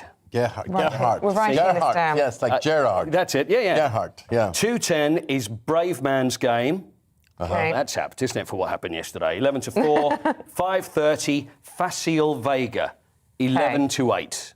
So I'm hopeful one of those. So I'm going to go. If we lose again today, will you reimburse us? Yes, of course I will. I'll either reimburse you or I won't be in tomorrow. I wonder which one of those is going to be. It's Ladies' Day, of course, so it's going to be a fun day out. We're off. You're going to have a great time. Yeah. And not only that, but you'll be winning money as well. And everything's going to... Aren't you going to tell us any of your anecdotes, Eamonn? You met Zara Phillips yesterday. You know, old friend. These people are just normal to me. You didn't give her any tips, did you? She didn't I just you got any stand there tips, and then Eamonn? she comes over to pester me and talk to me, and you know, Came running over. And you know, Ronan Keating's running over, and you know, everybody's there. But you know, I said, just let me watch the races. It must get so annoying when you're just trying to watch them racing. And then on the way home, Yeah. I pop into a petrol station, a filling station, and I'm arrested by 2 policewomen. Are you really? Yeah, I was. What did and you then do? two first responders as well, so there were 4 women. Oh, my goodness. Tending to me, saying that I was okay. And that's why you were late. And we all got selfies, and it was very good. It was all very... So you can have another go today? I was very frightened because I thought they were going to take me away on stage. But it was all okay. So, yeah, we're up again today. We're off. Okay, it's going to rain today. It's going to rain today, but that's usually good luck, isn't it? It'll be fantastic. But the trouble is, but you know, they take pictures of celebrities and everything going through the doors, and we're going to have brollies and whatever it is. But they're not going to know you anyway. I'm going to have to be stuck with you all day so that people will see she might be something. We've been to the races before together, and Nobody trust knows me, you. I wandered off on my own and I was just fine. Hung out with Sir Bruce Forsyth. Yes, we did, didn't we? Yeah. That was nice. So you know that the pictures are going to be of you, and there's going to be a blue There'll be a small shoulder shot of it. alongside. Yeah. Let's have a look, Isabel shall we, Webster this time tomorrow? With friend is what it'll probably say. So we'll see. Oh, I want to Who's say the Peaky Blinder I want in to the say hat? to the police, to the 2 police officers last night who were doing a good job, but it's top secret. I can't tell you what they were doing, what they were actually doing. And the first responders. Do you know what? My respect, absolute respect. Yeah. When you see those women at that time of night and what they were having to deal with, and just fantastic. Yeah. Anyway, just wanted to say that, girls. I know you're watching, and appreciate it. Thank you very much. Love that. That was that. Okay. Well, I like to keep on the right side of the law. Oh, I think it's probably a very good. Are we talking Chelsea? Are we out of time? How are we doing? Never. Why do you keep asking? I don't know. me No out one of time talks for- to me in Just our keep ears. I've got no talking. idea. You know what? So- I'll tell you, it's with Chelsea. I mean, this is the really bizarre one. I mean, I'm going to take away from what happened with the racing yesterday, but this was the Middlesbrough story. Now, Chelsea are playing Middlesbrough in the FA Cup at the weekend, and Chelsea actually put in to say, well, because we've only got 500 tickets that have already been bought, because obviously they're not allowed to sell tickets anymore, we think it's unfair to us to play at Middlesbrough, so therefore we would like it that the game is played behind closed doors, because it's not fair to Chelsea. Because there'll be so many Middlesbrough supporters. But that's only fair, isn't it? It's going to be at Middlesbrough, and they're saying that it's unfair. So anyway, you've got the chairman of Middlesbrough, who's actually said sporting integrity and Chelsea do not belong in the same sentence. For 19 years, Abramovich's money has fueled Chelsea's success. If they were to beat us in the FA Cup with no fans there, what would that do to the integrity of the competition? This is Well, I'll tell you, pathetic. there will be a full house at Middlesbrough. There will be a that. full house. Absolutely. But anyway, it was thrown. Chelsea decided in the end, actually, we're not reading the room very well again, so we've decided not to actually complain now. So it will be 500 Chelsea fans Yes. plus the rest of... Absolutely. More tickets are going back to Middlesbrough. But didn't it used to be basically like that at FA Cup games? The home side was a massive majority, and then the rule came in about 50-50 or something? That's right. I mean, I've been to a game where I think it was Spurs in Crystal Palace, and the whole of one end was Crystal Palace. And I didn't realise, again, I was reading the room once when I had Alan Mullery turn up to talk, and I didn't know how disliked he was by Crystal Palace fans going back. This is a long story. And, oh my goodness, the boos were unbelievable. I think they were booing him and not me anyway. That's probably what it was at the time. But anyway, it's a very strange request and what's going on with Chelsea at the moment, but that's going to be a huge game because, of course, Middlesbrough have already beaten us and beaten you as well. Oh, yeah. There you go. See, that's another annoyance you've given me now. Another annoyance. Don't touch me. Don't touch me. I can't help it. I just You're feel dead to me. I have to try and help you in some way and make up for my misdemeanours. Well, we'll take on Mr. Paul again tomorrow and we'll see how his tips went. Let us know. Have you been betting at home on the race? Have you been watching? And have you been getting on? We'd love to hear your stories. OK, we'll take a break there and we're going to be joined by Fraser Myers and Liz Kershaw, and they're going to be looking through the newspapers for you after this.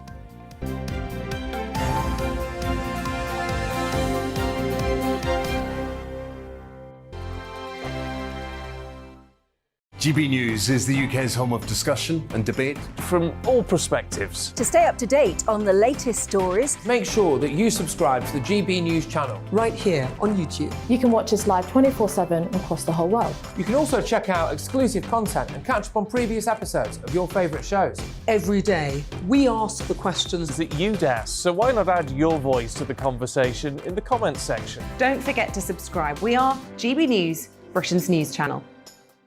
Every night at 11 on GB News, we bring you the next day's stories the day before. Basically like time travel. If it's a big story, we'll cover it, guaranteed. But we'll also have some fun along the way. Big opinions, big laughs. Sometimes big hair. This is Headliners, the paper review show that won't send you to sleep like the others will. 11 p.m, 7 nights a week. Join us.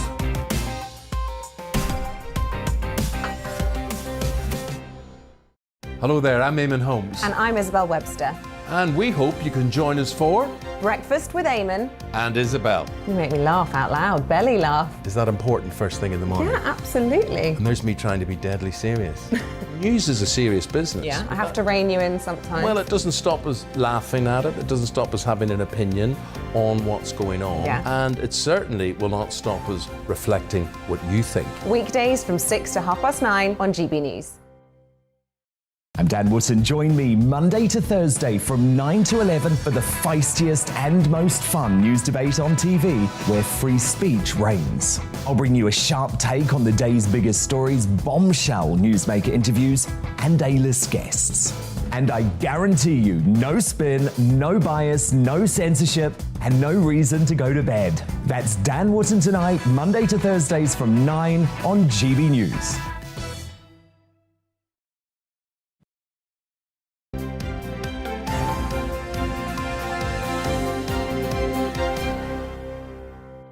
You know, we're just sitting here. Thank you. We love you getting in touch with us. Particularly funny as a viewer. Who is it?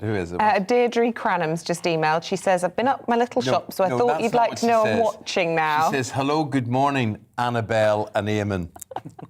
That's the funny bit.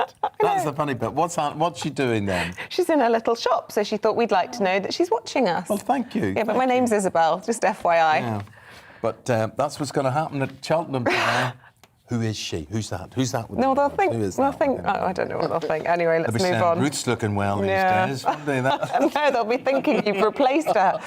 Anyway, right, Liz. Let's start with the Sun, page 9, and get into this amazing story of this anchor on Russian state television who took the law into her own hands, outed Putin, but has been fined for it. Yeah, well, it's in every paper, obviously, but I really think the headline in the Sun says it in 4 words: bravest woman in Russia. Yeah. I mean, we sit here luxuriating in a nice warm Isabel TV studio, feel safe, lots of security barriers to stop people invading us when we're on air. But she was sitting there and thought this isn't right and wrote a sign and stepped in front of the camera in a country that a few days earlier committed to imprisoning for 15 years Yes. anybody that spread false information but about what we're all confused about is why this is relatively lenient, and would that necessarily be the end of the matter? Well, I was coming to that. Right, okay. Hang on. No, it's really shocking, and it makes you think. I was talking to the chap who's just been on, the ex-military man as well. Why is it great? We all thought she was going to be sent to some ghastly gulag. Well, she disappeared, didn't she? She was questioned for 14 hours solid, deprived of sleep, without a solicitor, and then goes in front of the judge and gets about a 200 quid fine. And you just think to yourself, is this a good sign? Does this mean that the judiciary in Russia is more independent? Could be. No. Or they're simply frightened of the wrath of media worldwide. Yeah, but I considered that. But why would they be more aware of the backlash from imprisoning a journalist of their own than killing a correspondent for an American news network in Ukraine? Interestingly, she was only fined for the video she posted on social media, and of course Instagram and the like got removed, didn't it, on Monday night, I think, in Russia. She hasn't yet been charged for putting that banner up. So the theory that I've been reading is that could yet come. Could still happen. Is that what you're... And also, it's worth remembering that she did this, really brave act, knowing that there was the potential for 15 years in prison. So brave. People have still been out protesting, knowing that they could face 15 years in prison. I think it's estimated around 15,000 people have been arrested now at protests. I mean, the bravery is absolutely extraordinary.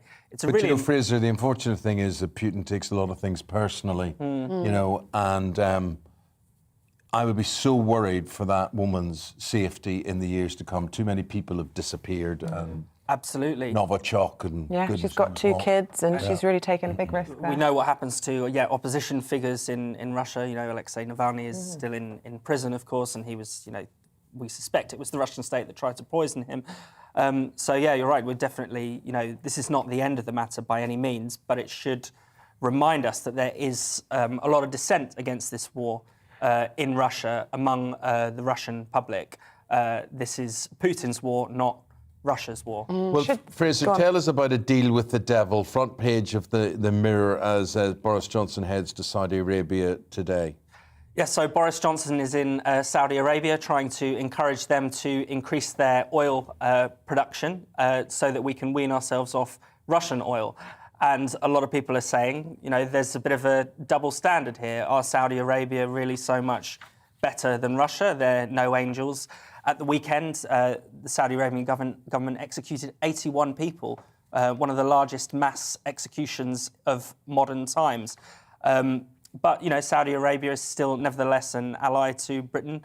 We send them weapons, which have been used in their really brutal war against Yemen. So it's, there's bad actors all round, and we're getting desperate having to turn to them all the time. Obviously, people are talking about alternatives to oil, things like renewables, but even that is not guilt-free, because where do the vast majority of the rare earth minerals we need come from? They come from China. Not a good guy either. So there really is a real sticky, ethical muddle we've got ourselves into here. Yeah, because Saudi Arabia have been committing genocide on an industrial scale for years now in Yemen, and it's never reported. Nobody's batted an eyelid. And the thing with oil is, there's a big thing in Cornwall last year. We're zero. We're going to all go green. We're going to scrap fossil fuels. Meanwhile, as we've learned more about in the last few months, we're spending millions every day. Europe is more than us on buying Putin's oil and gas, but we're closing down our own coal power stations, and it's like when you go out with somebody for a meal and they have a salad and you've got fish and chips and they're like taking chips off your plate. It's like, that's all right, there's no calories in it if I don't order it myself. It's just hypocrisy. That's the thing. All of the campaigns that have been, against opening new oil fields in the North Sea or shutting down fracking operations in the UK, they haven't reduced our use of gas and oil. They just mean we buy it from elsewhere, and and that we're more dependent on other countries. We don't have our own energy security. So meanwhile, Liz, on this subject... Can I just, before we move on, just add in, just the Prime Minister has been speaking just as he landed in the UAE this morning, saying he's going to set out his UK energy strategy next week, and he says that we need to double the pace of wind farm construction. And it was just a new line from him this morning. And more what? What would you read into that? The turbines, by the way, and the wind farms are... We have to buy them from China, are a vital component. So, meanwhile, it's all about money, right? Yeah. Fuel duty. We could be helped. The Chancellor he might be here next week and said, I'm taking VAT off fuel. But the price has gone below $100 a barrel for the first time in 2 weeks. That was yesterday. I doubt we're going to see it immediately. Oh, yeah, it's not going to come down as fast as it went up. It never does. No. So Ireland, France, Sweden and Holland have all cut fuel duty, but Rishi Sunak is still saying no. The RAC has calculated he's creaming in an extra 2.9 billion just from the VAT, the extra VAT, because if fuel goes up in price, then obviously it's a percentage, he gets more. The thing about this that I learned, interesting this week, I went to take my car for something and the technician there, I just making small talk and said, diesels might be rationed, I hear, and he said, basically rubbish, I'm toning it down. And he told me that he'd got a friend, a Norwegian friend, in the oil industry. And three interesting things. First of all, the petrol or diesel in our pumps has been in this country for a couple of years. Yes, yeah. We haven't just bought it, so that BP and the like haven't had to pay extra for Pure it. profit there.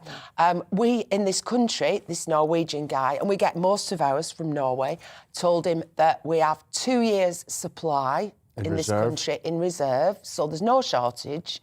And thirdly, tactically, this is what the oil companies do. He told me that diesel, there are two kinds of diesel, winter diesel and the summer mix, the different mixes, and they put different things into it. And if it can't be stored indefinitely because it goes sticky. So last autumn, do you remember, we were all queuing at the pumps in a panic. He says that's orchestrated because if they don't sell that seasonal diesel, they have to dump it. So if you get a run on it and sell tens, hundreds of thousands of litres all of a sudden, great, that clears out the stocks, money in the bank. And he says that, they're trying to stir up that kind of panic.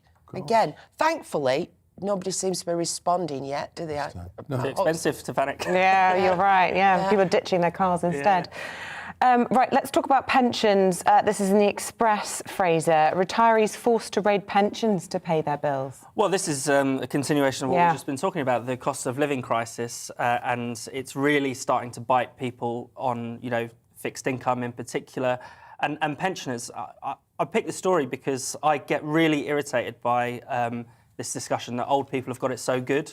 In Britain, lots of people kind of my age think, young people are hard done by, elderly people, all really wealthy, all own houses, what are they complaining about? But actually, Britain has some of the highest pensioner poverty in Europe. Elderly people are facing real challenges. I mean, they've had a horrible couple of years with COVID, and now they're being absolutely battered by the energy crisis. So I thought that was worth bringing to your attention. Yeah, thank you. Well, look, Fraser and Liz, we'll leave it there. You'll be back to review the papers again for us in the 8 o'clock hour. But for now, thank you both very much. OK. We're now going to interview a 9-year-old and his mum. And the 9-year-old is called Dexter. He's from Nottingham, and he's won a lot of praise after he wrote a letter to Vladimir Putin.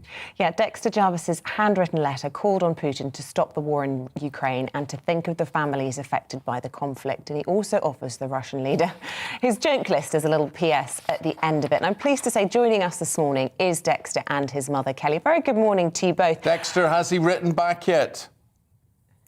No. No, there's a surprise. Dexter, do you happen to have a copy of the letter in front of you? I don't know if you do, and if you're able to read it out loud for everybody. Would you be able to do that?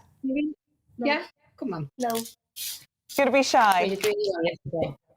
Go on, Mum, you get started then. Very proud. Good boy. Dear Mr. Putin, I'm Dexter Jarvis, and I am writing to you because of the tension between Russia and Ukraine. I understand Ukraine used to be a part of Russia and you want your land back, but please think about how many lives are going to be lost. Families will be torn apart, innocent soldiers will die, and soon other countries are going to step in. I hope you know it isn't just Ukraine that is suffering. Some people who are suffering are from your country as well. A lot of people don't want to invade Ukraine and are protesting. Yours sincerely, Dexter Jarvis. Dexter. Jarvis, well, Dexter. Well done. Well, Mum, tell us about Dexter. What sort of lad is he?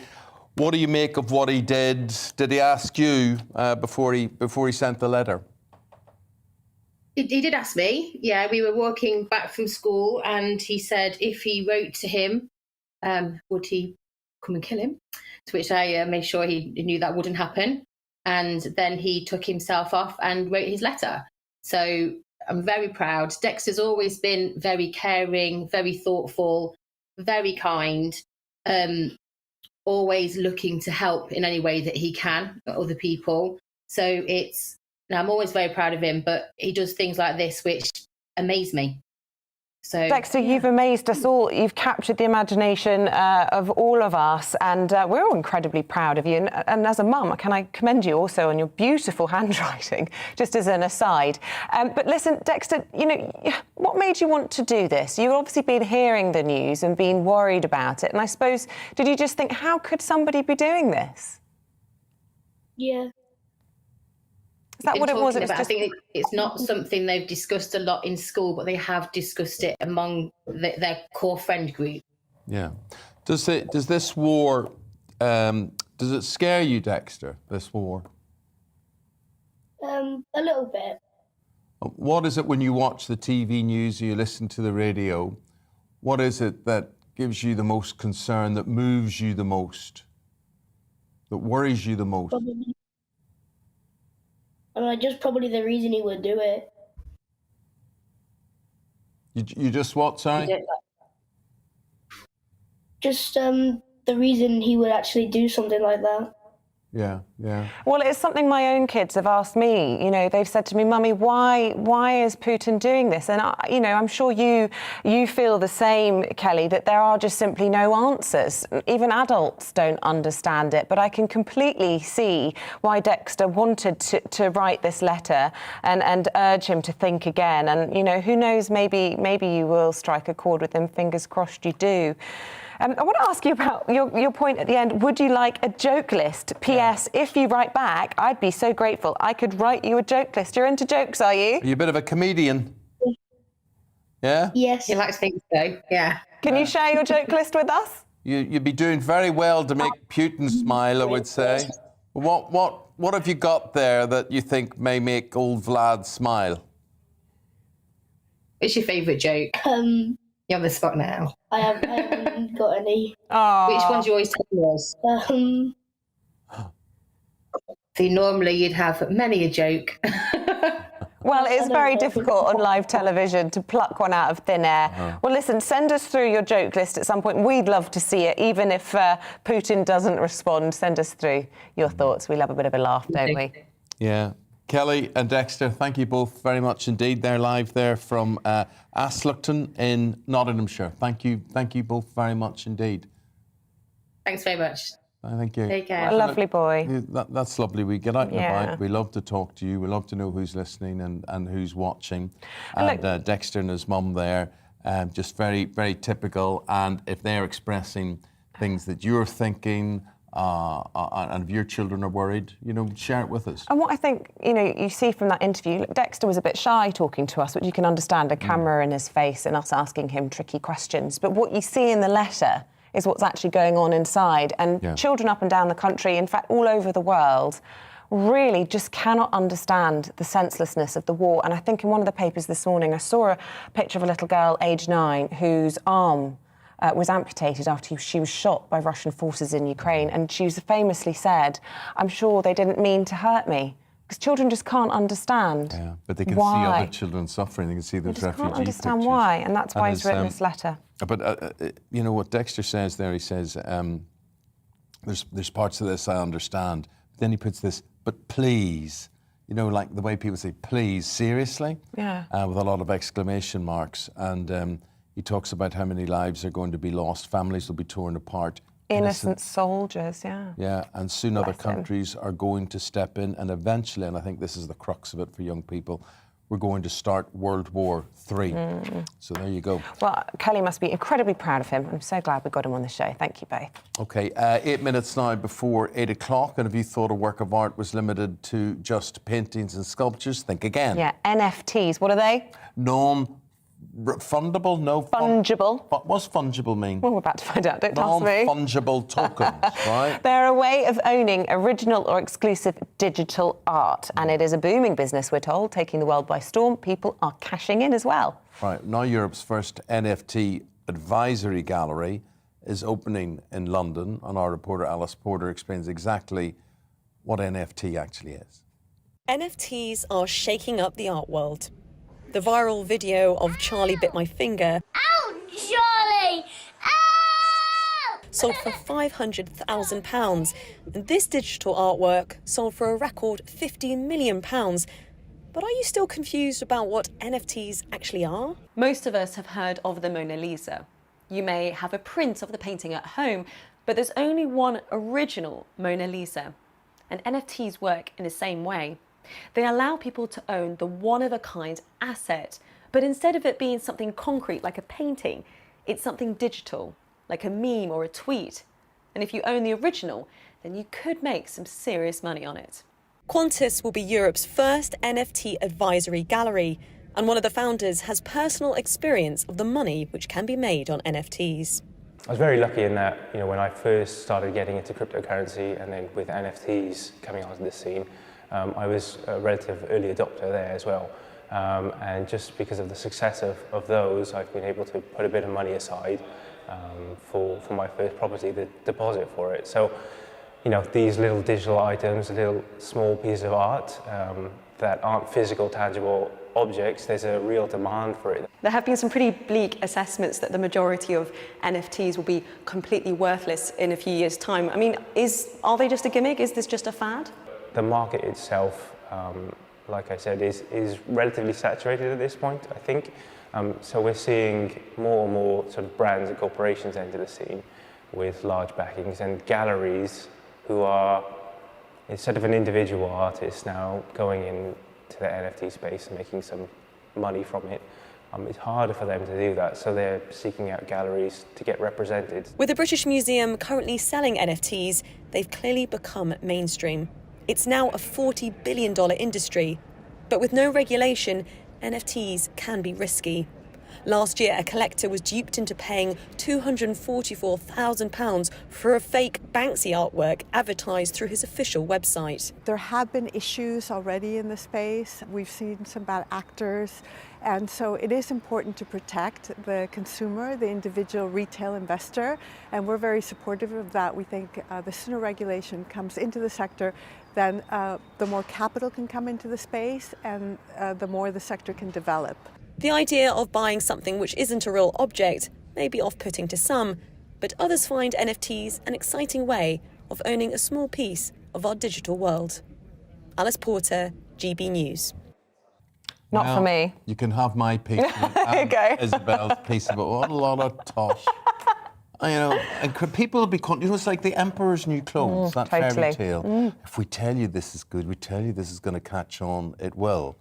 I like art. I do. Art, but I like to be able to look at it, stroke it, see it, see the three Yeah, dimensions. you need it not to be non-fungible. Who cares? Who cares? Yeah, not for us. But anyway, there obviously is a market. It's booming. My mother says, I'm glad I'll not be around for much longer. Amen. What? I'm saying my mother says. I didn't say I said. But you look at the world and how it changes and how awful things are, and then you can come up with something. You can buy a picture, but you can't show it anywhere. But you have a share in it. Well, yeah, anyway. It's mad. Right, so it's 4 minutes before 8 o'clock. Now, coming up in the next hour, we're going to speak to an aide of Alexei Navalny about Russian prosecutors asking for an added 13 years to the opposition leader's sentence, OK? So that's what's coming on the news front. Yep. The weather front, it looks like this. Good morning, I'm Alex Deakin with your latest weather updates. A much cloudier day today for most, and there'll be some wet weather around as well, but it will be a brighter day for Western Scotland and Northern Ireland. This weather front brought the rain through the course of Tuesday evening, but it's since been slipping southwards and being joined by another one pushing up from the south. And as they come together, they're going to bring quite a wet spell over some parts of England and Wales. Not everywhere seeing the wet weather today, but where we do see it could be on the heavy side, parts of the Midlands, southern England, and then slowly drifting over parts of eastern England also. In Wales, it should turn a little drier through the day and certainly brightening up across much of Scotland, Northern Ireland. Some sunshine here, just a few showers across the far northwest. A cool feeling day, 8, 9, 10 Celsius, still quite mild across England and Wales, although temperatures not as high as yesterday and obviously not feeling all that pleasant with the wet weather, which, as I said, could be quite heavy and is likely to linger well into the evening over the East Midlands, parts of eastern England before slowly heading out into the North Sea. Behind it, we'll have clear skies overnight, so a hint of blue on the chart. We will see a frost, certainly in many rural areas, towns and cities, perhaps just about staying above. But a cold start to Thursday, but a cracking start, if you like, sunshine. A fine day to come for much of southern and eastern England. But elsewhere, the cloud will increase. Some showery rain for Northern Ireland, western Scotland during tomorrow morning. That spreads into northeast Scotland and leaves a little bit of rain come the afternoon over northwest England, maybe North Wales, but not amounting to much. Mixture of sunshine and showers in the afternoon across Scotland. As I said, the south and east of England generally staying dry and temperatures back up to 15, 16 degrees, 12 or 13 in Glasgow and Edinburgh. And look at this, if you like spring sunshine, there is plenty more to come as we go through Friday and into the weekend. It will be quite windy in places, but temperatures jumping up into the mid-teens.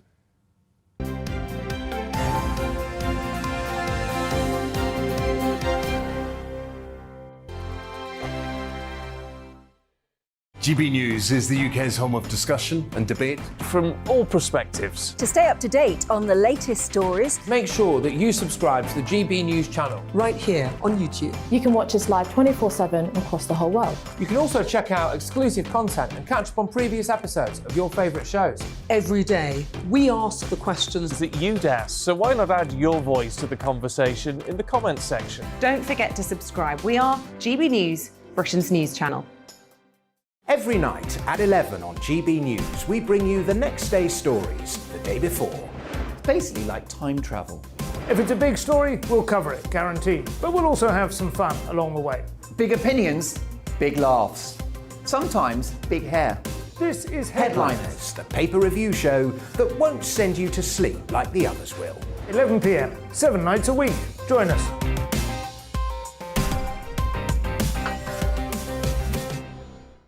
Hello there, I'm Eamonn Holmes. And I'm Isabel Webster. And we hope you can join us for Breakfast with Eamonn and Isabel. You make me laugh out loud, belly laugh. Is that important first thing in the morning? Yeah, absolutely. And there's me trying to be deadly serious. News is a serious business. Yeah, I have to rein you in sometimes. Well, it doesn't stop us laughing at it. It doesn't stop us having an opinion on what's going on. Yeah. And it certainly will not stop us reflecting what you think. Weekdays from 6 to 9:30 on GB News. I'm Dan Wootton. Join me Monday to Thursday from 9 to 11 for the feistiest and most fun news debate on TV, where free speech reigns. I'll bring you a sharp take on the day's biggest stories, bombshell newsmaker interviews, and A-list guests. And I guarantee you, no spin, no bias, no censorship, and no reason to go to bed. That's Dan Wootton tonight, Monday to Thursdays from 9 on GB News.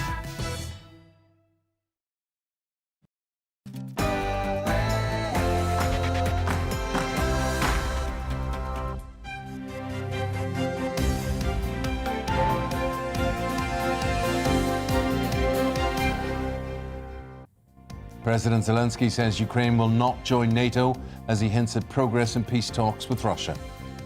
Good morning, it's 8:01 on Wednesday, the 16th of March. This is Breakfast on GB News with Eamonn and Isabel.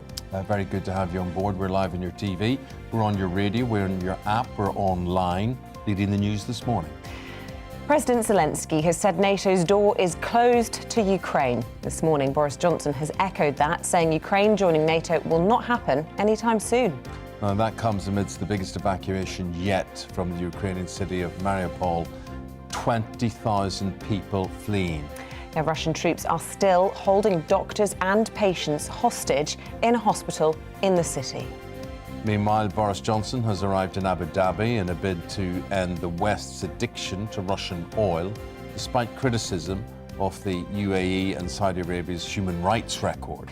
And as the US Senate unanimously condemns Vladimir Putin as a war criminal, we'll be speaking to a human rights barrister, Jeffrey Robertson, about whether or not Russia's leader will ever stand trial. What do you think? Do you think he will? Email us, gbviews@gbnews.uk, or tweet at gbnews. How do you think this Russian invasion will end?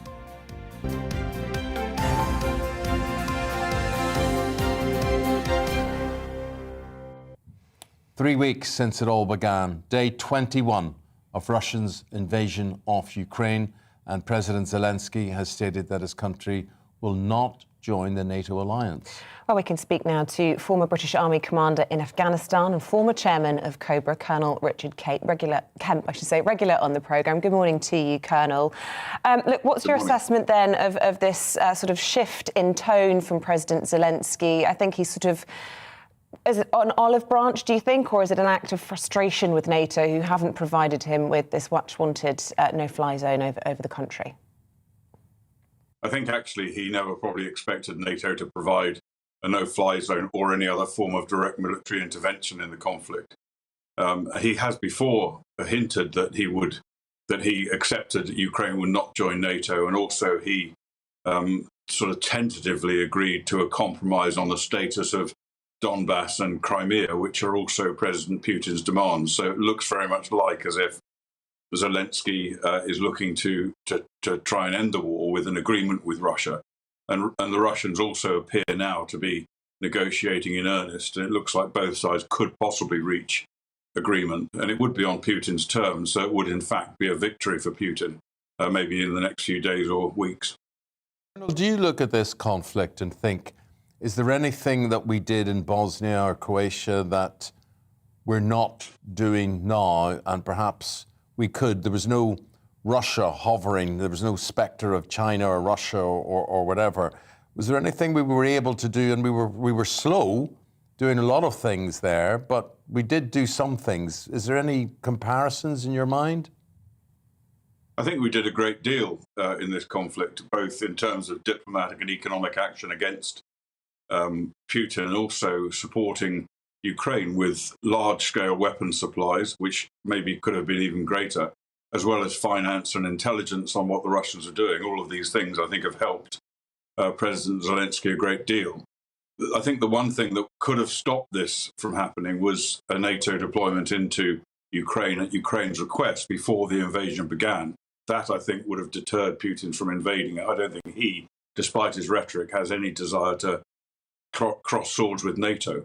Having said that, once the invasion began, there was absolutely no political support in any NATO country for direct intervention by NATO, such as bombing of Russian forces or shooting down Russian planes. Those things are about the only additional things we could have done, I think, in this situation. But as I say, there was no will or support anywhere really in NATO to do that. Your assessment then of where we're at in the conflict. Mariupol obviously still an absolutely terrible situation, but it also seems as though the attacks on the capital, Kyiv, are beginning to ramp up. It certainly looks as though Putin's got the stomach to stick at it, even if his troops are hungry and his ammunition is running out. I think we should treat with caution the reports of a complete lack of supplies for Russia. I think Russia is still capable of inflicting huge amounts of damage on Ukraine, despite recent reports that maybe they've only got 2 weeks left of fighting in them. I think in 2 weeks they could do a great deal more damage to the country, and President Zelensky knows that. So I think, right now, I don't think Putin wants to go into Kiev in any circumstances, because it would be a tremendous fight and result in vast Russian casualties and probably go on for a great deal of time. In the south, he's made much more progress, and he's established his land corridor from Crimea into Russia, which is something he wants to do. And even now, there are reports coming in of Russian amphibious forces preparing to carry out an attack against Odessa, which is really the last remaining port in Ukrainian hands. And if he were to do that, that would be a devastating blow for Ukraine. I think the presence of those troops could maybe an invasion won't occur on Odessa, but the presence of those troops alone will be enough, I think, to give President Zelensky pause for thought at the idea that his whole the whole coast of Ukraine could be denied to him. Colonel, just strategically, there's one thing bothering me here, the latest thing bothering me. This capture of this hospital in Mariupol, why hold sick people hostage? Because sick people are problems, aren't they? They're not you as military people, you go in and you secure a target or whatever. Why would you want to secure a target full of vulnerable, sick people? Well, I think it's part of his campaign of terror. But from the beginning, what he wanted to achieve was to terrorize Zelensky and the Ukrainian government into capitulating to his terms, in other words, surrendering. And his bombing of buildings, his rocket attacks on civilian targets, on attacks on hospitals in the past, all of this, I think in his mind, adds to the terror that he's pushing towards Ukraine. And also, of course, it does help to deter the West. If NATO had thoughts of intervening, I think all of these really aggressive acts by Putin, indicate to them that they'd be biting off perhaps more than they think they can chew by doing it. So I think it's both a message to Ukraine, but also a message to the West, as was his attacks recently on the airfields and military base near Lvov in the West. I just want to talk to you about President Zelensky and the threat to him. As you know, as tensions are increasing, escalating around Kyiv, we had one expert this morning predicting that he really sees a battle breaking out in Kyiv towards the end of next week. If that's the case, how safe can President Zelensky be kept? I mean, do you see him being able to survive this? I mean, he's the ultimate prize for Putin, isn't he? If he's lost, then that's a huge win for the invasion. Yeah, I think he personally can take credit for the really stiff resistance that Ukraine has put up. And if he was killed or captured and taken prisoner by the Russians, then that would be a major blow to morals, to Ukraine's fighting spirit and their morale. And it could lead to the downfall of the government in total. So I think that's something that Putin wanted to do from the beginning. But I'm still not sure, despite what your contacts are saying, I'm still not sure that Putin actually does want to fight street by street in Kiev. It's a major target, but despite that, he's still moving forces forward in an attempt to try and encircle and threaten Kiev, which of course is one of his key objectives. In your expert opinion, we had this very symbolic visit yesterday from 3 European heads of state going into the country. I think it was from Czech Republic, Slovenia and Poland. Huge personal risk for them heading into Kyiv, an act of solidarity with Ukraine, of course. But do you see that as being of a safety risk for President Zelensky? I mean, they could ultimately lead perhaps Russian saboteurs to the president, couldn't they? Well, I would imagine this has probably been done with considerable care by both the leaders from the West and also by the Ukrainian authorities to try and ensure that doesn't happen. I've no doubt that President Zelensky is taking great precautions to try and prevent his capture, because he knows not only on a personal basis but also for the future of Ukraine, his continued liberty and leadership is absolutely necessary. But I think what this visit does show, is that Kiev is not under the real pressure that many people seem to think it is. Russia has not yet succeeded in completely encircling Kiev. If it had done, those people would not have got in there by land, which is the way they went in. Mm-hmm. Colonel, sorry. Sorry for interrupting you. We just got to come to the end of the interview. But thank you very much indeed. We've got to leave it there. Colonel Richard Kemp, goodbye to you. 8:10 is the time. And in other news, Boris Johnson has arrived in Abu Dhabi in a bid to strengthen ties in the Gulf region as part of efforts to wean the United Kingdom off Russian oil. It's as both the UAE and Saudi Arabia are under scrutiny for their records of human rights, just as since Saudi Arabia carried out the largest mass execution in the kingdom's modern history. While speaking in the UAE, the Prime Minister has said this morning that talks with Iran to free the British Iranian Nazanin Zaghari Ratcliffe are going right up to the wire. Hopes, of course, for a release were raised yesterday after the Labour MP Tulip Sadiq said the 43-year-old's British passport had been returned to her. We will be speaking to the MP a little bit later on in the programme. And negotiating for the release of our dual nationals in Tehran, some very sad cases, including Nazanin. I really don't think I should say much more. I'm sorry, although things are moving forward. I shouldn't really say much more right now, just because those negotiations continue to be underway, and we're going right up to the wire. Meanwhile, the price of American and Brent crude oil has fallen below $100 a barrel. That's for the first time in weeks. The RAC says this has led to it costing more than £90 to fill up an average family car. The question is, how soon will that be passed on to prices at the pumps? New Zealand will reopen its borders to most tourists from the beginning of May, 2 years after closing them during the pandemic. It follows the relaxing of travel rules here, with Heathrow Airport no longer requiring passengers to wear face masks from today, and the Transport Secretary confirming that passenger locator forms will end from Friday.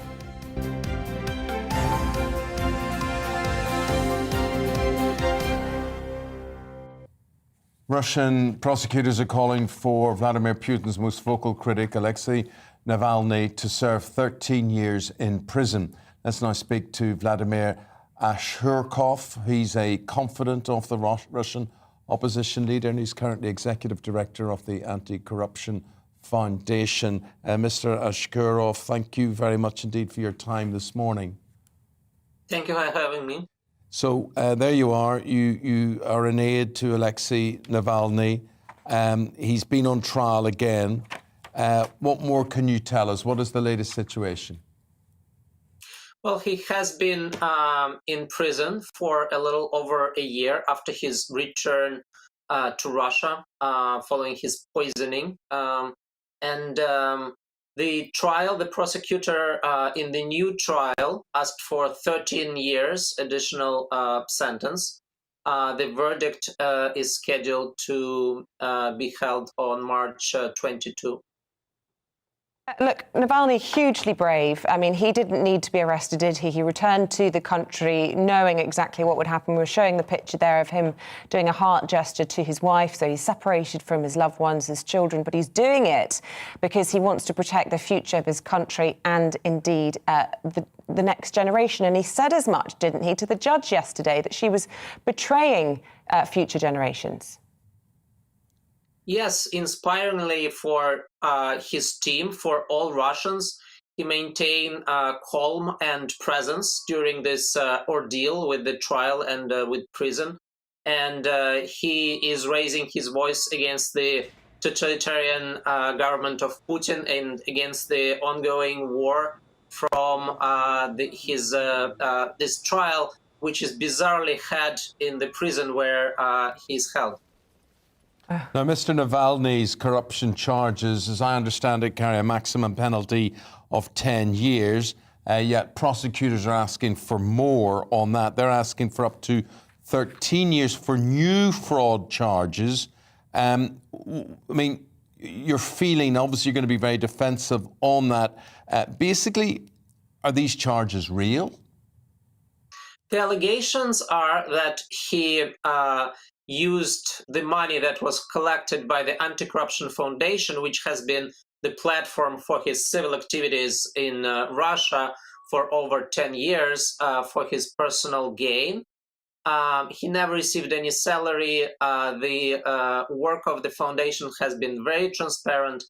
In fact, the maximum sentence for this is 15 years, not 10. But we need to look at the substance. Navalny over years has become the most prominent critic and enemy of Vladimir Putin. And it's natural then that in today's repressive environment in Russia, Putin holds him in prison. So I think Navalny, unfortunately, will be in prison until the regime in Russia changes. I don't know if you've chosen to leave Russia for reasons of, fear for your own safety or if you're in London for another reason, but there is a big concern, isn't there, that, despite 13,000 people having taken to the streets and protesting, they've been arrested, and a lot of people decided it's just not worth it. They want to get out. There's this huge brain drain, isn't there, of educated Russians fleeing for fear of martial law and further freedoms being taken away. Sure. I was a victim of political persecution, so a criminal case was opened against me, and I had to leave Russia in 2014. Otherwise, I would be in prison now in Russia. Indeed, the invasion of Ukraine by Russia has put many Russians on alert, and thousands of people are leaving Russia now without preparation, in haste, because they want to escape this repressive regime, which day by day adopts new laws that make the civil and political freedom in Russia basically disappear. Vladimir, I just want to ask you, how much the Russian people know about all of this? How much is being done, that this is being done in their name, and yet here in the West we call this Putin's war as well. The ballot box, does it work in Russia? How do you call it a repressive regime? How could it change? Would it change? Do the people want it to change? Well, the political field in Russia has been raised for more than a decade. All the feedback mechanism between the society and the authorities have been hijacked or eliminated. There is no representative political system. There are no independent parties, no independent political candidates that can run for office. They will not get registered. The court system is often used for intimidation and persecution of critics of the authorities. Just don't look at Navalny and other people. The press has been under increasing restrictions, and just over the last 2 weeks, the last independent media outlets have been closed, and you cannot get on Twitter, you cannot get on Facebook, on Instagram in Russia without VPN. So this just shows that all the freedoms and all the feedback mechanisms have been eliminated. So if we talk about Russian population, the estimates are that about 30% support what's going on. But most people don't. They don't support war. And once the economic cost of this war sinks in, I think the support of this war will further diminish.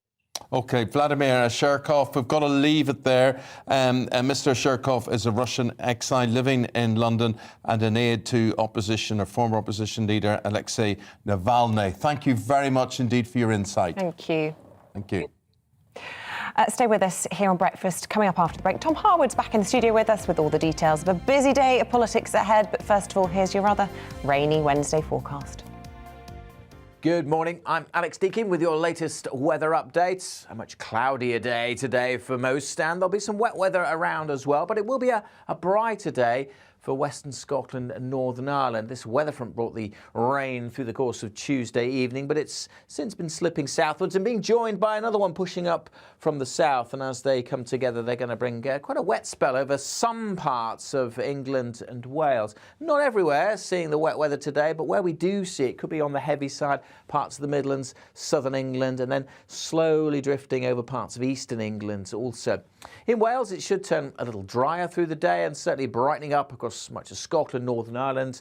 Some sunshine here, just a few showers across the far northwest. A cool feeling day, 8, 9, 10 Celsius. Still quite mild across England and Wales, although temperatures not as high as yesterday and obviously not feeling all that pleasant with the wet weather, which, as I said, could be quite heavy and is likely to linger well into the evening over the East Midlands, parts of eastern England before slowly heading out into the North Sea. Behind it, we'll have clear skies overnight, so a hint of blue on the chart. We will see a frost, certainly in many rural areas, towns and cities, Perhaps just about staying above, but a cool start to Thursday, but a cracking start if you like sunshine.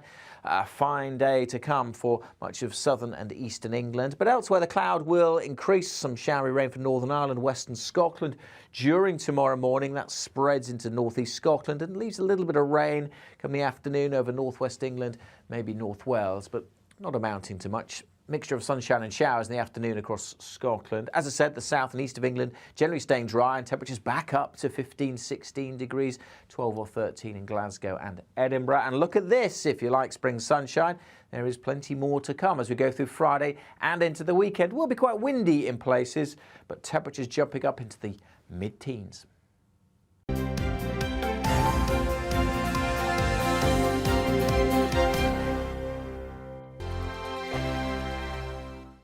GB News is the UK's home of discussion and debate from all perspectives. To stay up to date on the latest stories, make sure that you subscribe to the GB News channel right here on YouTube. You can watch us live 24/7 across the whole world. You can also check out exclusive content and catch up on previous episodes of your favourite shows. Every day, we ask the questions that you'd ask, so why not add your voice to the conversation in the comments section? Don't forget to subscribe. We are GB News, Britain's news channel. Every night at 11 on GB News, we bring you the next day's stories the day before. Basically like time travel. If it's a big story, we'll cover it, guaranteed. But we'll also have some fun along the way. Big opinions, big laughs. Sometimes big hair. This is Headliners, the paper review show that won't send you to sleep like the others will.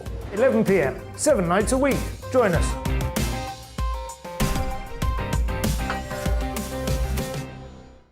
Hello there, I'm Eamonn Holmes. And I'm Isabel Webster. And we hope you can join us for Breakfast with Eamonn and Isabel. You make me laugh out loud, belly laugh. Is that important first thing in the morning? Yeah, absolutely. And there's me trying to be deadly serious. News is a serious business. Yeah, I have to rein you in sometimes. Well, it doesn't stop us laughing at it. It doesn't stop us having an opinion on what's going on. Yeah. And it certainly will not stop us reflecting what you think. Weekdays from 6 to 9:30 on GB News.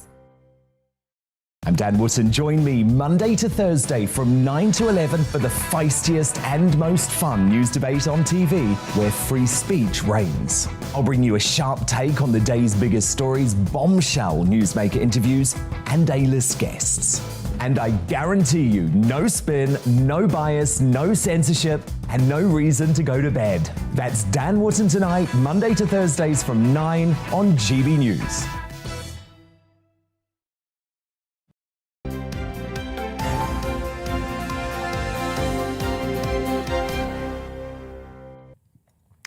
Boris Johnson has been saying this morning that there's no way Ukraine's going to join NATO anytime soon, but stressed that the decision had to be for the country's president to take.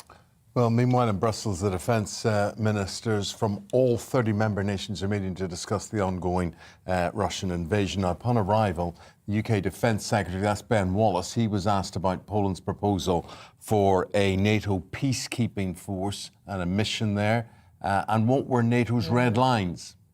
Well, I think there's a lot of discussion to have today at NATO, and I'm delighted that we're having this meeting in person here in Brussels. It shows the importance of this alliance in making sure that we stand up to the Russian threat, and so we can discuss lots of those proposals today. First and foremost, we are very lucky that we're all part of a NATO alliance here. It's luck and it's a privilege to be part of this, an amazing self-defense alliance that brings security to Europe and the North Atlantic, and I think coming here today, we should also remind ourselves how lucky we are. There is Ukraine, a country currently effectively under siege by an aggressive Russian armed forces, and that's why they wanted to join this alliance, and I think we have to see what more we can do to give them that support. I think that's really important. Well, joining us for the latest is our political correspondent, Tom Harwood. Now, look, Ben Wallace, obviously a former military man, Defence Secretary, very successful and very good at his job.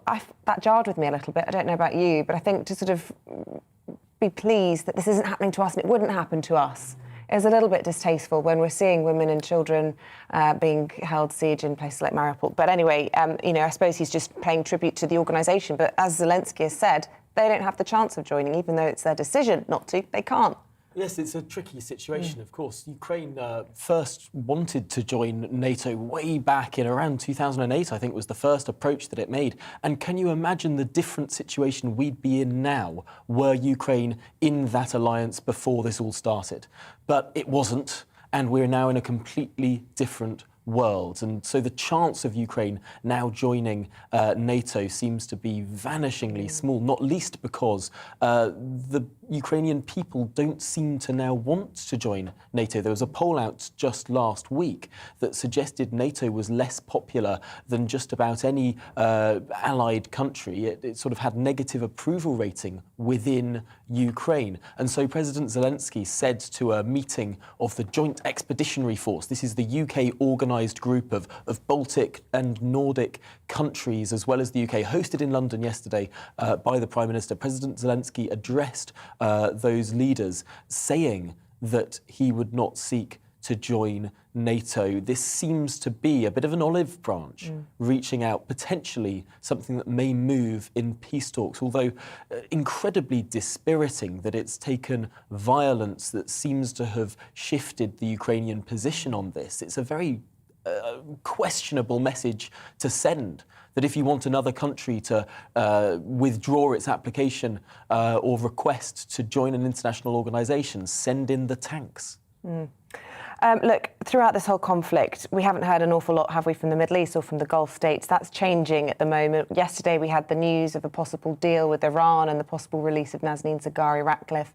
And today, the Prime Minister in the Gulf trying to find alternative sources of oil in the wake of all the problems with Putin. So what can you update us on both of those issues? Well, early this morning, the Prime Minister landed in the UAE, where he's having meetings first with the leader of the UAE, but then later on today, he'll be off to Saudi Arabia and be having meetings with the Crown Prince of Saudi Arabia as well. Now, of course, these are both oil-producing nations. The Middle East is, of course, a huge driver of how that affects the global oil price. And that's something that's very, very politically sensitive, of course, in the United Kingdom, as both the UK, as well as the US and the EU are moving away from Russian oil and gas. Well, it's got to come from somewhere. We can't suddenly get rid of our gas boilers. We can't suddenly junk all of our petrol cars. But the problem is everyone's saying from the arms of one dictator and into the other. That is the moral quandary here. At what point do we rank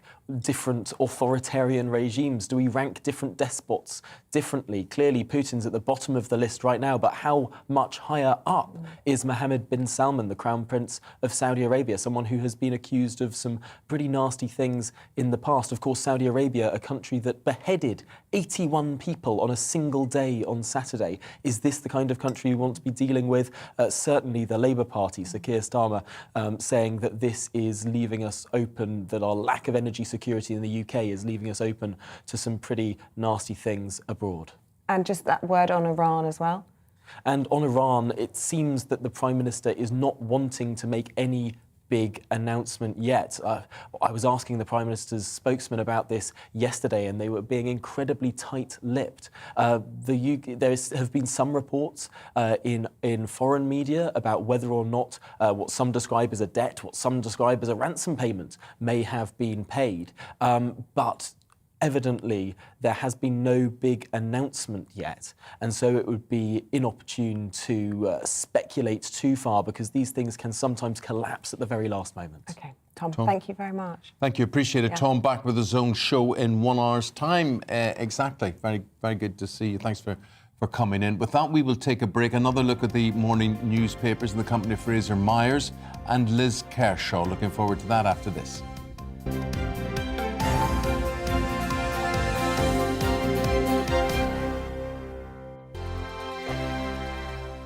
GBNews is the UK's home of discussion and debate from all perspectives. To stay up to date on the latest stories, make sure that you subscribe to the GB News channel right here on YouTube. You can watch us live 24/7 across the whole world. You can also check out exclusive content and catch up on previous episodes of your favourite shows. Every day, we ask the questions that you'd ask, so why not add your voice to the conversation in the comments section? Don't forget to subscribe. We are GB News, Britain's news channel.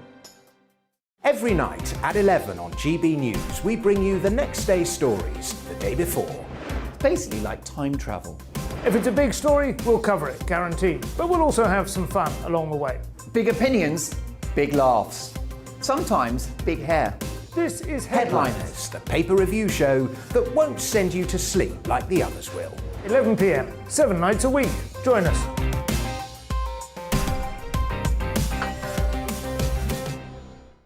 Hello there, I'm Eamonn Holmes. And I'm Isabel Webster. And we hope you can join us for Breakfast with Eamonn. And Isabel. You make me laugh out loud, belly laugh. Is that important first thing in the morning? Yeah, absolutely. And there's me trying to be deadly serious.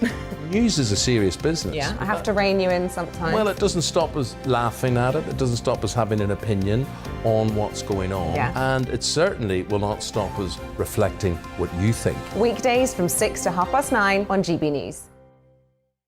I'm Dan Wootton. Join me Monday to Thursday from 9 to 11 for the feistiest and most fun news debate on TV, where free speech reigns. I'll bring you a sharp take on the day's biggest stories, bombshell newsmaker interviews, and A-list guests. And I guarantee you, no spin, no bias, no censorship, and no reason to go to bed. That's Dan Wootton Tonight, Monday to Thursdays from 9 on GB News.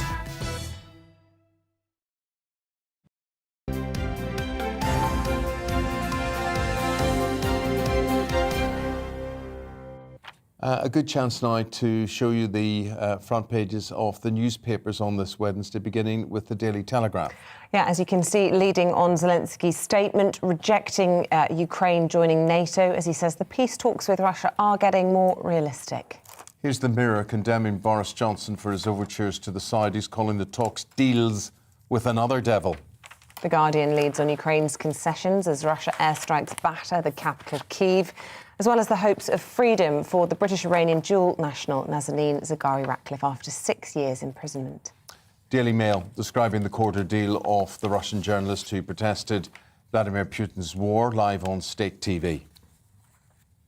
OK, let's go through the papers now. Joining us to go through them is the broadcaster Liz Kershaw, regular on the show, and Fraser Myers, also a regular, the deputy editor of Spiked, an internet magazine that focuses, of course, on politics, culture and society. Very good to see both of you again. Elizabeth, we're starting with the Sun.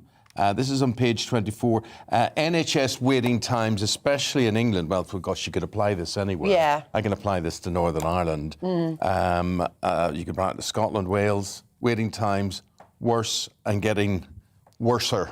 Well, a damning report by the Commons Public Accounts Committee has highlighted that it was a right mess even before the pandemic. Is that how they said? Yes, that's what said Roger. That was what they wrote at the top of their... Roger said, it were a proper mess.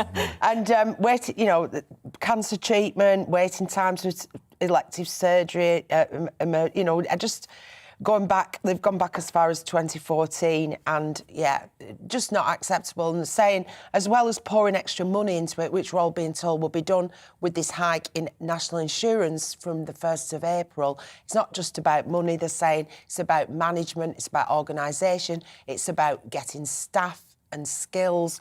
There's several stories about the NHS today. Another one that is really poignant, mental health, trying to get a doctor's appointment for anything is absolutely impossible. And there's a story here about a 14-year-old who was worried she was getting behind with her homework, couldn't get out of bed in the morning, said, "Mum, I just can't do it," and went into the local park and hung herself. It's just terrible. I know 2 people this week who've told me, one is a personal contact, one is a builder I've been working with for years. Both of them tried to get appointments this week because they're suffering from anxiety and depression, very serious. And they both rang what they're told to do. They told me separately, they don't know each other. They rang at 8 a.m. to their surgery, and one of them waited 10 minutes and was told, "Sorry, all the appointments have already gone." The other one hung on for 58 minutes and then was told, "I'm sorry, no chance." I mean, where do people turn? Yeah. Well, I'll tell you where it goes terrible. wrong. It goes wrong because somebody applies some business algorithm that'll apply to, a lost and found office or ordering clothes or whatever it happens to be, and they take the humanity away. They take, when people, as you're mentioning there, are down or depressed, they just want someone to talk to, they want someone to reason to, it doesn't happen because some pen pusher somewhere says this is a more efficient system. Well, this one of these guys tried to get a GP's appointment 2 weeks ago, failed. Then he went onto the crisis line. Yeah. Every area has a crisis line, 24 hours, mental health crisis. Rang that. You know what they said? Ring your GP. So yesterday he did that again. Eventually, he got somebody to speak to him in the afternoon, a doctor, who said, ring the NHS mental health crisis line. I said, well, do that again just to round the circle and see what happens. So he rang them again and said, go to your GP. Yeah.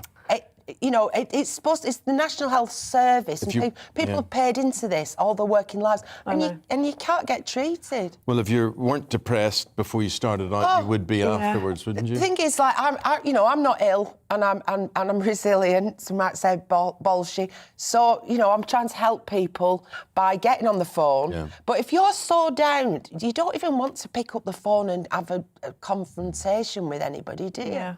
Well, just a reminder. I was just going to say, if anyone at home can relate to that, we should just say that you can call the Samaritans for support on 116 123 anytime if you are feeling down. Just thought it was worth. And the charity Mind as well, Isabel. They have a hotline which I've said to people. Yeah, try out that. Mind. Yeah, there is support out there, but you're right. Getting doctor's appointments is incredibly hard.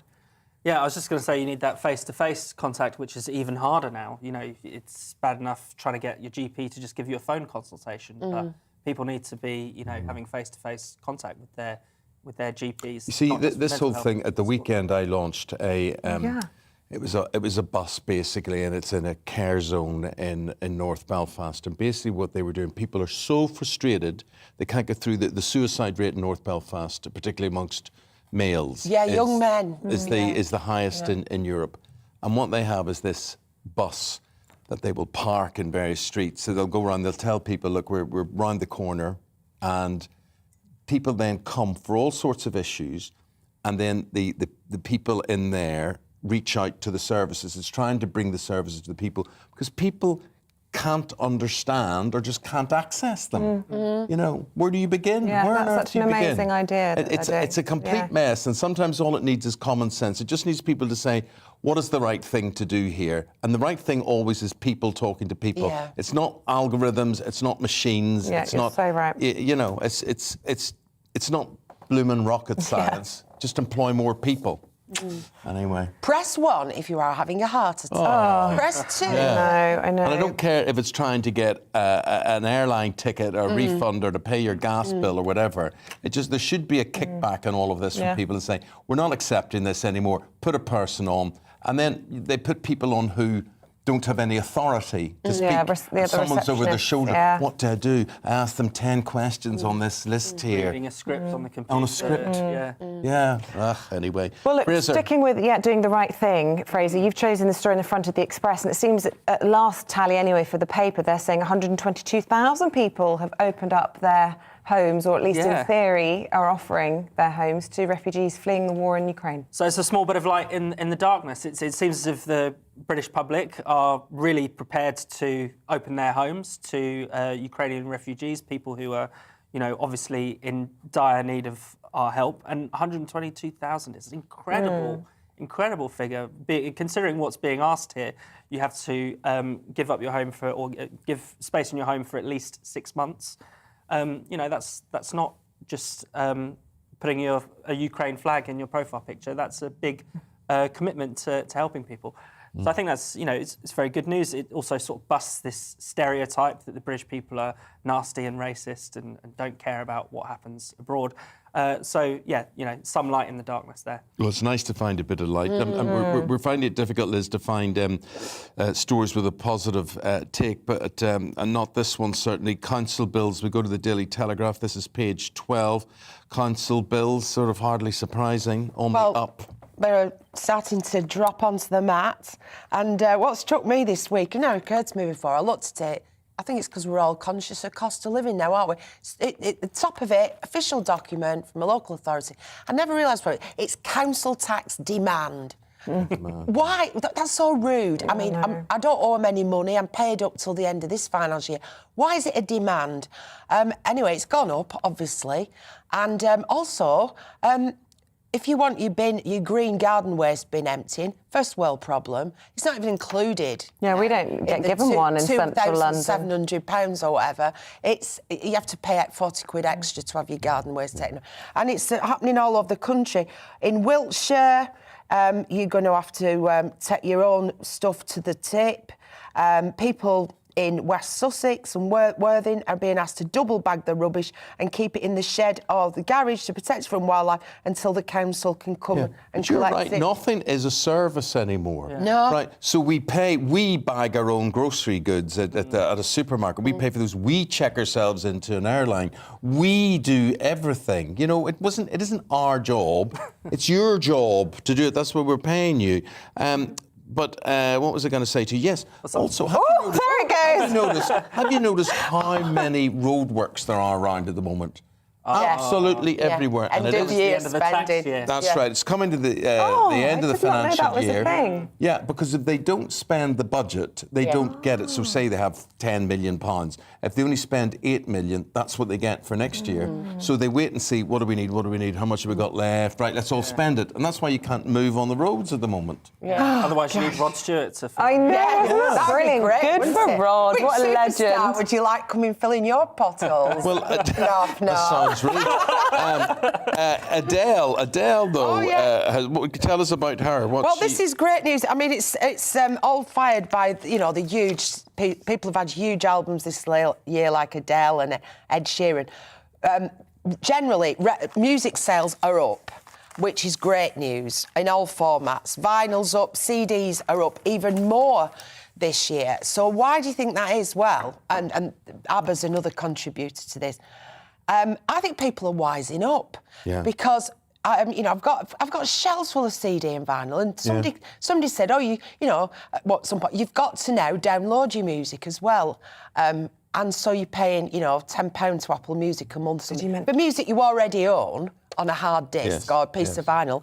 But to be able to have it completely portable, right. So the thing is, you never own it.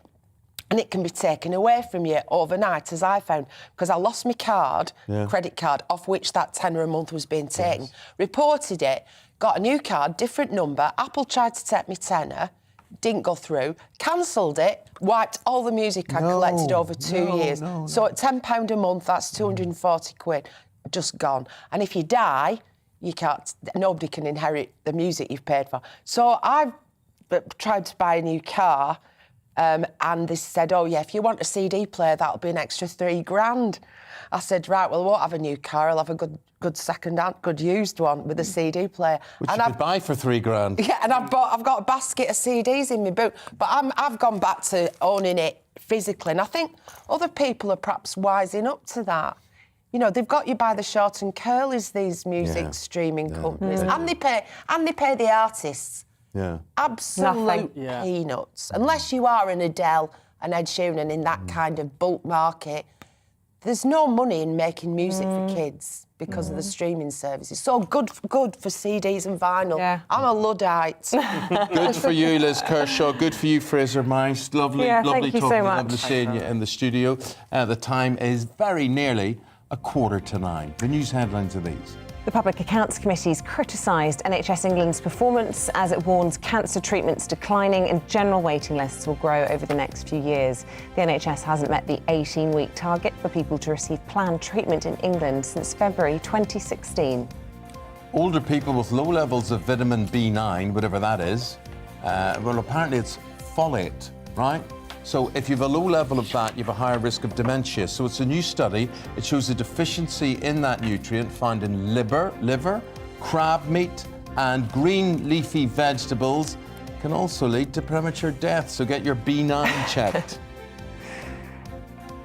A new report says young children's reading was hit really hard by lockdown. The National Foundation for Educational Research says the impact of school closures on foundation learning for pupils in Year 1 particularly was of real concern.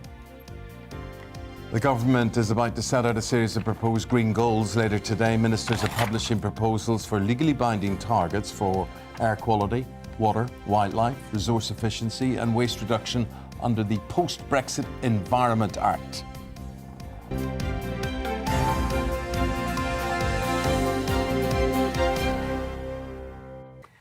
Now, the US Senate has unanimously condemned Vladimir Putin as a war criminal. It comes while the chief prosecutor of the International Criminal Court has been gathering evidence of alleged war crimes committed by Russian forces, sparking speculation over whether or not the Russian president could be tried at The Hague. Well, in the studio now to explain what charges could be brought against Vladimir Putin is Jeffrey Robertson, QC. Very good to see you. Jeffrey Robertson is a human rights barrister and an author, and he was also involved in the prosecution of Chilean dictator Augusto Pinochet. So, my friend, you have a very long and distinguished history associated with this sort of thing. I've been a war crimes judge. I presided over the court in Sierra Leone that the United Nations set up.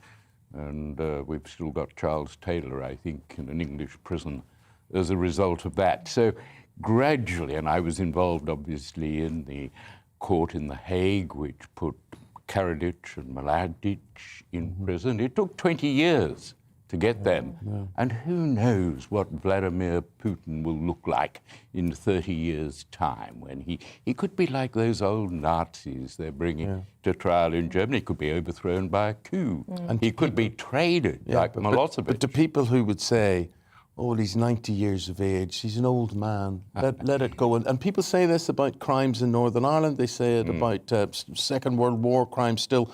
What is your view on that? Well, I think his crimes are unforgivable and unforgettable. You can see them on television, burning buildings all around Ukrainian cities, women and children killed, old people. This is not a crime that can be forgiven. It is clearly, without any reasonable doubt, the crime of aggression, which means invading a sovereign country in a way which is a massive breach of the United Nations Charter, and that is done. So just talk us through the whole process. I mean, we've heard the Senate in America unanimously saying that he's a war criminal. We've seen Dominic Raab here going over to assist with the prosecution at the International Criminal Court in The Hague. Will there be a long indictment sheet? I mean, it starts, as you say, with the invasion of a sovereign nation, but, things like targeting a maternity hospital. It will be a very simple case. I mean, the British police this morning have asked Ukrainian refugees that we take to provide eyewitness accounts of crimes of bombing hospitals and so on. So the crime of aggression will be very easy. You just show the sort of photographs that have been on television, you use Putin's own statements against him, and you get the Ukrainian government to confirm that on the 24th of February they were invaded. End of story. We've got 3 million refugees. That's the consequence. So there's no difficulty for a prosecution for aggression. What are Putin's defenses? Well, self-defense is a guaranteed defense, but no one's suggesting that Ukraine was about to invade Russia. That would be ludicrous. So he doesn't have self-defense. He himself has said, I acted to stop genocide. But there was no genocide in Donbass. Genocide is destroying a race or religion. And can he say, I can't be held personally responsible for this because it's my army, my generals, and they have, freedom to do what they want? No, there is other crimes he can be charged with. And we have a doctrine called command responsibility. And he is the responsible commander. He doesn't have to know about the crimes, but once they're committed, he has to punish them, and he didn't. Now, there's another interesting defense. If I were his lawyer, and I hope he has a good lawyer if he comes to trial. Do you? Yes, I do, because that shows that there's justice, that he is being properly defended. I would use what is called the tu quoque defense. We always talk in Latin, you understand. And it means, I did it, but you did it too. Bush, Blair, and others in Iraq in 2003 were similarly invaded. But this is the catch. It doesn't work because the law against aggression was only formulated and passed in 2017. So any invasion, and there were a lot before 2017, can't be prosecuted. But this one certainly can. Mr. Robertson, we've no doubt, you know, your authority on this subject and your experience on this subject. And we can all be quite emotional about this. You have to remain maybe a bit more distant and let the facts speak for themselves, which must be very, very hard to do. You know, as a human being, you will see evidence submitted to you that the rest of us won't see. You will hear stories. How emotionally draining is this? Quite. I mean, in Sierra Leone, I had to look at evidence of Operation No Living Thing, when one faction would cut the hands off those who had voted in a UN referendum and would torture and kill and use 12-year-olds to kill their relatives, to kill the mayor of a village. And the photographs were, of course, horrific. So it is draining, but it's got to be done, because those who are demonized have to be given a fair trial. I want to ask you, because you talk about, you know, President Putin, you know, being the ultimate one responsible for what's been going on, even if he isn't individually aware of the act as they happen. Do you see in this particular case that there could be other people, though, also being tried at perhaps the International Criminal Court? You know, do you see other people as being culpable? You know, his facilitators, his enablers, and if so, who at the moment stands out for you? We've got the Nazi precedents, and of course the generals were tried, the executioners, the firers of the shot, the Russians who shot down with a Buk missile, a plane from Malaysian Airlines carrying 300 people. Yes, of course, those individually responsible, even for obeying orders, if those orders were criminal, war crimes such as targeting a hospital or killing civilians that have been going on every day, they are guilty and can be jailed for life. We don't have the death penalty in international law. What about these young Russian soldiers? Many of them conscripts, most of them lied to about what exactly they were up to, being asked to do the most unimaginable things. Do you feel sympathy? Does the law show them any leniency in these sorts of cases? Do those, I mean, we had in Sierra Leone, for example, hundreds of boy soldiers who'd been brainwashed, in effect, to commit crimes. And there is an element of brainwashing, as you know, in the news that's allowed to percolate to Russians. So, yes, there is some leniency, some shown to them when they're put on trial. Of course, the wider question is the Russian people. And this was the question over the German people after the war. To what extent were they responsible? And it was a philosophical question. To an extent, the people are responsible if they elect, as the Russian people have, and elect to be quiet. Obviously, not those who've spoken out. That's fascinating that a people can be held responsible as well. But philosophically, but not in law. But Hitler blamed his own people on losing the war and basically assassinated so many in his last days. Is there another danger, whether it had been Hitler coming to trial or Putin going to trial, that these people can grandstand, these people can get centre stage? And how then, as a judge, or how as a prosecutor, do you prevent that or limit that? Well, that was what Churchill was afraid of. He vetoed, he wouldn't appear for Britain in the Nuremberg trials because he feared that Hitler would use it as a soapbox. Now, he was replaced, of course, and the Labour government supported Nuremberg. And the Americans insisted that it go ahead. And you know why it went ahead? Why? Because it got the vote of the third ally, Joe Stalin, who loved trials, of course, so long as everyone was shot at the end of them. Yes. And so, miraculously, in a way, we got the Nuremberg judgment, which does condemn Putin without any doubt. What are his chances of standing trial? That's the good question, because at the moment, there's no chance of a trial anytime soon. The reason, he's got a superpower vote on the Security Council. What a nonsense. And Russia, I mean, Russia preside over the Security Council at the moment, and they will veto any trial. But you never know. Putin could be replaced by a coup. Could be coup, yeah. He could be traded like Milosevic. The only reason we got Milosevic was because he lost power and the government wanted to end sanctions from the West. Just they lastly, sent him to trial. I wanted to ask you what it's like to look into the eyes of a war criminal. I mean, you've been in the same room as Pinochet, Milosevic. I've been in the same room as many murderers doing criminal trials. It's amazing how ordinary they often look. Has that been your analysis? Yes, there is the phrase, the banality of evil, that was used of Eichmann, you know, the man who orchestrated the killing of 6 million Jews.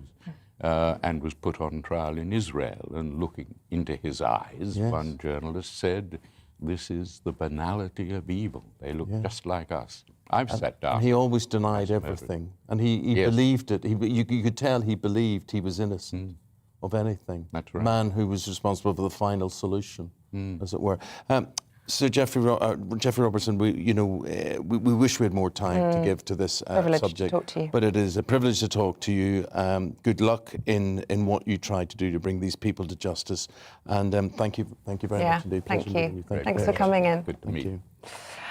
We've got to leave it there, unfortunately, but we will have more for you at the top of the 7 o'clock. We'll be speaking to the head of a charity. They're actually assisting the government, and specifically Michael Gove, in his scheme to try and home Ukrainian refugees here in the UK. We'll see you in a moment.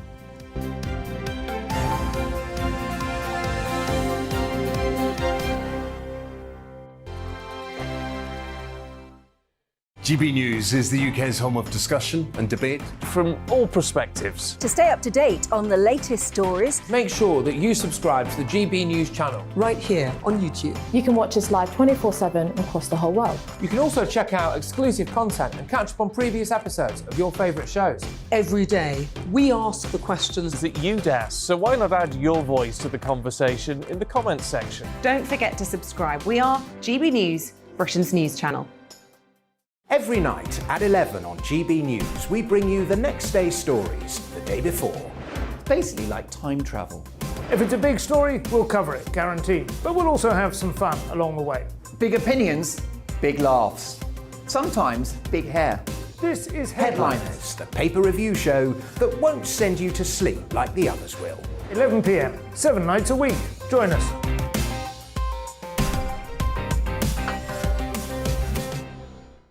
Hello there, I'm Eamonn Holmes. And I'm Isabel Webster.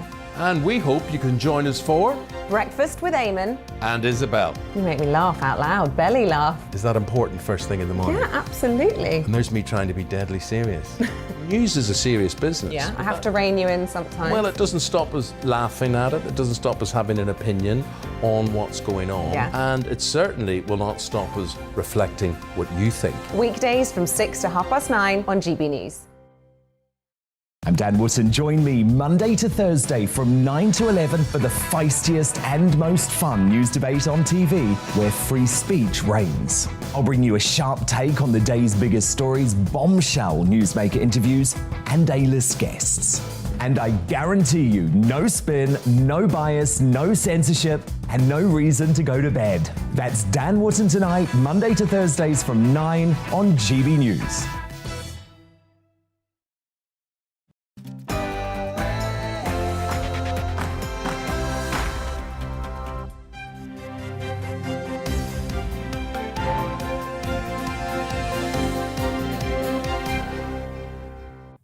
President Zelensky says Ukraine will not join NATO as he hints at progress in peace talks with Russia. Hello there, very good morning to you. It's exactly 9 o'clock. It's Wednesday the 16th of March. This is Breakfast in GB News with Eamonn Holmes and Isabel Webster. You're very welcome. We're live on your TV, your radio and online, and this is what's leading the news this morning. President Zelensky has said NATO's door is closed to Ukraine. Boris Johnson has echoed that, saying Ukraine joining NATO will not happen anytime soon.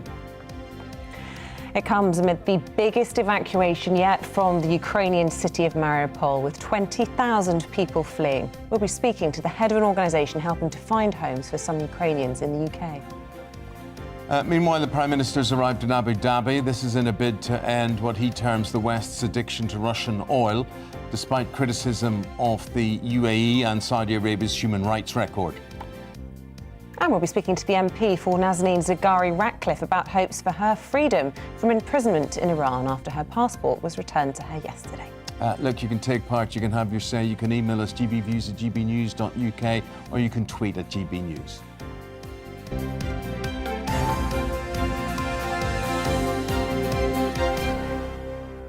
Oh, here we are. Today is a shocking anniversary because it marks 3 weeks, day 21 of Russia's invasion in Ukraine. Yes, President Zelensky has stated that his country will not join the NATO alliance on a day when Kyiv and Mariupol faced further aggression from Russian forces. Let's speak to Colonel Hamish de Breton Gordon. There he is. He's a former commander of UK and NATO chemical and biological nuclear forces. Colonel, good morning to you. Good to see you again. Good morning to you guys. Day 21, 3 weeks, and it was supposed to take, what, 3 days? Well, I think that's what Putin was hoping, for a sort of a quick, sharp strike into the territory and to take it over.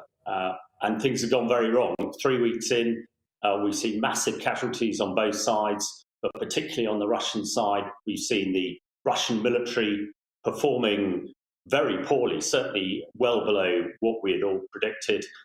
We've seen not only tanks knocked out, but also tanks without fuel, soldiers without rations, and I think we're all going pretty downhill. As it is at the moment, I think we're absolutely at a pivot. We've heard President of Ukraine say no to NATO. That is one of Putin's key demands, and I think we need to be careful not to appease him too much on this. But I think the next few days and weeks, let's hope there is a peace. But I certainly am very wary about trusting Russian promises. And as they start to get into those cities, particularly Kiev, I think that's where we're going to see some really bad fighting. And if I can just do a bit of a plug, one of the things I am doing in Ukraine is trying to train civilians how to survive in this environment. Particularly if Putin goes to chemical weapons, which I think he will do if he gets bogged down in Kiev. And as we did in Syria, very successfully. How survivable is a chemical? Colonel, how survivable is a chemical weapon attack? If you know what you're doing, Eamonn, it's very survivable. And at the moment, I'm passing around leaflets that hopefully are getting to as many people as possible, telling them simple things. In a bombardment, you generally head down into the cellars. But for a chemical bombardment, that's the worst thing you do, and it's counterintuitive. But a chemical bombardment, you get pops, not bangs, if that's not being too simplistic. Also, if you run away from the chemical gas, whatever it is, and get to high ground, you're likely to survive. And the third thing is if you decontaminate very quickly, which could be as simple as taking off your clothes, you're likely to survive. So I think on the face of it, most people think chemical attack, that is history, but absolutely not if you know what you're doing. And we did this in Syria after the big attacks in 2013, and I think thousands of people probably survived because of it. And the other thing to train civilians to survive is that, if Putin knows that it's not going to have the effect that he hopes, hopefully he will be less likely to use these dreadful weapons. Just a final thought from you, based on your expertise. I was reading in one of the papers this morning about staff at Chernobyl continuing to battle on to try and cool this 22 tons of nuclear waste. They're saying they're battling to avert a nuclear disaster there. Warnings from the mayor of Chernobyl. How concerned are you about the situation there? Yeah, I think we're very concerned. I've been helping with some planning this end to see what can be done to help the people there, and if that does melt down, then we could see a massive amount of fallout and radiation released. And it's not just Chernobyl. One's very concerned of the other nuclear sites, and we've also already seen another one attacked. but also key facilities, key production, manufacturing facilities, big chemical factories. Islamic State blew up a lot of chemical factories in Iraq to great success on their means, because the contamination again spreads and can injure and kill people. And part of our education about the chemical weapons, we're also making sure that people are aware what to do if there is some sort of meltdown in nuclear reactors and there is a release of radiation. Because again, there's an awful lot you can do. There's this perception if there is a release of radiation, or even, dare I say, some sort of nuclear attack, that it's the end. It's absolutely not the end. If you know what you can do, you can generally survive. If you survive the initial blast, you can generally survive. So it is an education piece, but you're going back to your original question. Yeah, we are really concerned, because we all know what happened the last time Chernobyl blew up. And, we couldn't eat Welsh sheep for years and years and years. Yeah, incredibly worrying situation. Hamish de Bretton-Gordon, always fascinating to talk to you. So interesting to hear how your expertise is being used by the government here as well, and indeed in Ukraine. Thanks for your time. Thank you. 6 minutes now past 9. The United Nations has said that since the war in Ukraine started, 70,000 Ukrainian children every day become refugees. 70,000. That's unbelievable. Yeah, half of those refugees as well, we know, are children. So what can the UK do to help? The government has, of course, launched its new Homes for Ukraine programme for people who want to host a refugee. The papers have the quote of 122,000 at least having signed up so far. Well, we're joined now by Dr. Krish Kandiah. He's the founder of Sanctuary Foundation, a refugee charity. I don't know if you've got an update on that total at all. 122,000 is about where we're at. Good. Look, you've been advising specifically Michael Gove on how to operate this scheme. Just tell us what sort of conversations you've been having. So I'm cheering the government on that they've opened this scheme. A lot of people in the nation have been waiting quite a long time. We felt we'd been lagging behind other nations. Think about Moldova. It's a nation of just 2.1 million people. That's less than the population of Greater Manchester. They received over 100,000 refugees, but the UK's only received a handful. So we've seen from this massive response to the government's website, even our little website's had 21,000 people say they want to pledge to support. So there's this appetite in the nation that we want to help these refugees get somewhere safe to live. Why is there this appetite, Krish? Because notoriously there has been a kickback with refugees, and people have been through wars as bad as this in Eastern Africa and whatever. What's the difference? I think it's the scale. I think the number of refugees leaving Ukraine, I mean, if you think about the Syrian crisis, that was about 1.5 million refugees, but over 2 years. In just 3 weeks, we've seen nearly double that. So I think it's the scale of it. And it's closer. It's physically closer. It's a 3-hour flight. Many of us have got friends from Poland. That's just next door to Ukraine. So it's how. And there's also more pictures. There's more TV coverage as well. So I think people actually see the horrors of this war, whereas I think in places like Africa, it's just like, well, that's right. It shows you guys are doing a good job helping us see what's going on. And it just taps into our empathy. We want to do what we can. Look, we're aware that there's a problem housing people who are seeking asylum in this country anyway. Lots of people being put up in hotels and definitely costing the government a huge amount of money. So if this scheme of people opening their private doors is successful, this is a bit of a win for the government, isn't it? They've solved themselves a huge headache. Do you see there being any pitfalls or downsides to this? I think there's some real wonderful advantages about this scheme in that I've been working with Afghan refugees, and you're right, there's about 11,500 refugees in temporary accommodation, in hotels. It costs about £4.7 million a day to keep people there. And it's no good for them in terms of getting their lives back together again. It took a long time for the kids to get into school. They can't cook their own food. They can't be a family together. So this scheme will help, but it can only really be temporary.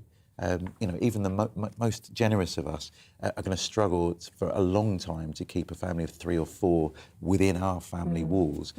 So I see it as a stepping stone to their own accommodation eventually. There is enough accommodation in the nation. It's just not all available as social housing, and that's one of the big Well, just big credit to anybody who's doing it, or even thinking about it. Dr. Krish Kandiah, thank you very much. Thank you. I brought you a gift, actually. Oh, they're beautiful. My daughter and my wife and my sister have been making these little flowers. Lovely. Just as a little token to say we're with Ukraine. And Beautiful. It's very subtle. Thank you just very with much. the people of Ukraine. But yeah, thanks for having me on today. Appreciate it. Thank you very much indeed. Chris runs Sanctuary Foundation, a charity that helps refugees. At 9:10 is the time. It is Wednesday, and the Cheltenham Festival's been running all week, and one of the biggest highlights of the horse racing calendar opens its gates for the first time in 2 years. Well, basically, it wasn't on last year. Well, it was behind. It was, yeah, the stadiums were empty, weren't they? Yeah, but anyway, listen, let's now speak to a man you will have heard of, Paddy Power himself. The bookmaker. And Paddy, there's going to be a lot of celebs. Traditionally, a lot of celebs turn up to Prestbury Park. But the biggest one today will be Tiger Roll, surely. Yeah, Tiger Roll is going for a record here. He's after winning at 6 different Cheltenham festivals, and he's trying to break a record set by Covega. And Michael O'Leary of Ryanair, who owns Tiger Roll, has said that this will probably be his last race. He's won the Grand National twice. He's a very well-known horse. Michael O'Leary's had a massive bust-up with the English handicapper, who's the guy who decides what weight the horse is carrying in the Grand National. And he's thrown his toys out of the pram and said he's not running in the Grand National this year, and this is going to be his last race. So we have a massive retirement card here for Tiger Roll. So lots of punters can go and sign the card and say thanks a million for all the memories and that. Because one of the bean counters back in Power Tower HQ, with obviously too much time in his hands, went and did the sums. And it works out Tiger Roll has actually won £500 million for punters during his career. So he's a proper hero horse. You know, we did a survey, national survey, and he came out on top of the most popular horse in the land and all that kind of stuff. So yeah, it's going to be a poignant moment. We had a fairy tale moment yesterday when Honeysuckle and Rachel Blackmore won the champion hurdle. So this will probably be, it's not the big race of the day, the cross-country race, but it will be the most poignant moment of the day if Tiger Roll can go out with a bang. So what is the big race of the day? So the Queen Mother Champion Chase is the big race of the day today, and probably the best horse in training, Shishkin, you may have seen last year, absolutely nearly lapped them in the Arkle Chase, was so good, and he's the favourite this year. So if he goes in as well, there'll be great scenes to be had at Cheltenham today. The atmosphere was amazing yesterday. You said it there was no crowd last year. So all that pent-up demand and the roar at the start yesterday was something special to behold. Now I think it's going to lash rain today, so it mightn't be quite as pretty, but we'll see. We'll see how we get on. Oh, it'll be pretty. Oh, it's gone. And with that, he's gone. Is he back again? He's been struck by the weather. Oh, anyway. You were there, weren't you? The atmosphere was electric. The thing is, he says it's not going to be pretty today. You're going to be there. Ah, it's going to be very pretty bless today, your heart, you see. But it's also going to be raining, so you look like a drowned rat, really. I've got a hat, don't worry. So there we are, Tiger Roll, legendary national hunt horse there. Last appearance today at Prestbury Park, Cheltenham, during the Cheltenham Festival. Right, we're going to take a break then. Coming up, we're going to speak to the MP for Nazanin Zaghari Radcliffe about the chances for her release from prison in Iran. The weather picture now. Good morning, I'm Alex Deakin with your latest weather updates. A much cloudier day today for most, and there'll be some wet weather around as well, but it will be a brighter day for Western Scotland and Northern Ireland. This weather front brought the rain through the course of Tuesday evening, but it's since been slipping southwards and being joined by another one pushing up from the south. And as they come together, they're going to bring quite a wet spell over some parts of England and Wales. Not everywhere seeing the wet weather today, but where we do see it could be on the heavy side, parts of the Midlands, southern England, and then slowly drifting over parts of eastern England also. In Wales, it should turn a little drier through the day and certainly brightening up across much of Scotland, Northern Ireland. Some sunshine here, just a few showers across the far northwest. A cool feeling day, 8, 9, 10 Celsius. Still quite mild across England and Wales, although temperatures not as high as yesterday and obviously not feeling all that pleasant with the wet weather, which, as I said, could be quite heavy and is likely to linger well into the evening over the East Midlands, parts of eastern England before slowly heading out into the North Sea. Behind it, we'll have clear skies overnight, so a hint of blue on the chart. We will see a frost, certainly in many rural areas, towns and cities, perhaps just about staying above. But a cold start to Thursday, but a cracking start, if you like, sunshine. A fine day to come for much of southern and eastern England. But elsewhere, the cloud will increase. Some showery rain for Northern Ireland, western Scotland during tomorrow morning. That spreads into northeast Scotland and leaves a little bit of rain come the afternoon over northwest England, maybe North Wales, but not amounting to much. Mixture of sunshine and showers in the afternoon across Scotland. As I said, the south and east of England generally staying dry and temperatures back up to 15, 16 degrees, 12 or 13 in Glasgow and Edinburgh. And look at this, if you like spring sunshine, there is plenty more to come as we go through Friday and into the weekend. It will be quite windy in places, but temperatures jumping up into the mid-teens.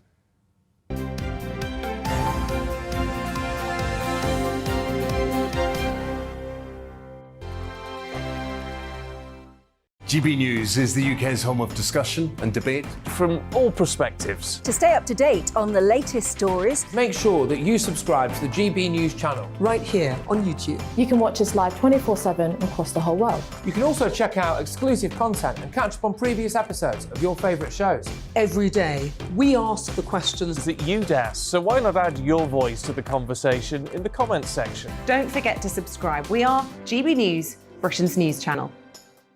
Every night at 11 on GB News, we bring you the next day's stories the day before. It's basically like time travel. If it's a big story, we'll cover it, guaranteed. But we'll also have some fun along the way. Big opinions, big laughs. Sometimes big hair. This is Headliners, the paper review show that won't send you to sleep like the others will. 11 p.m, 7 nights a week. Join us.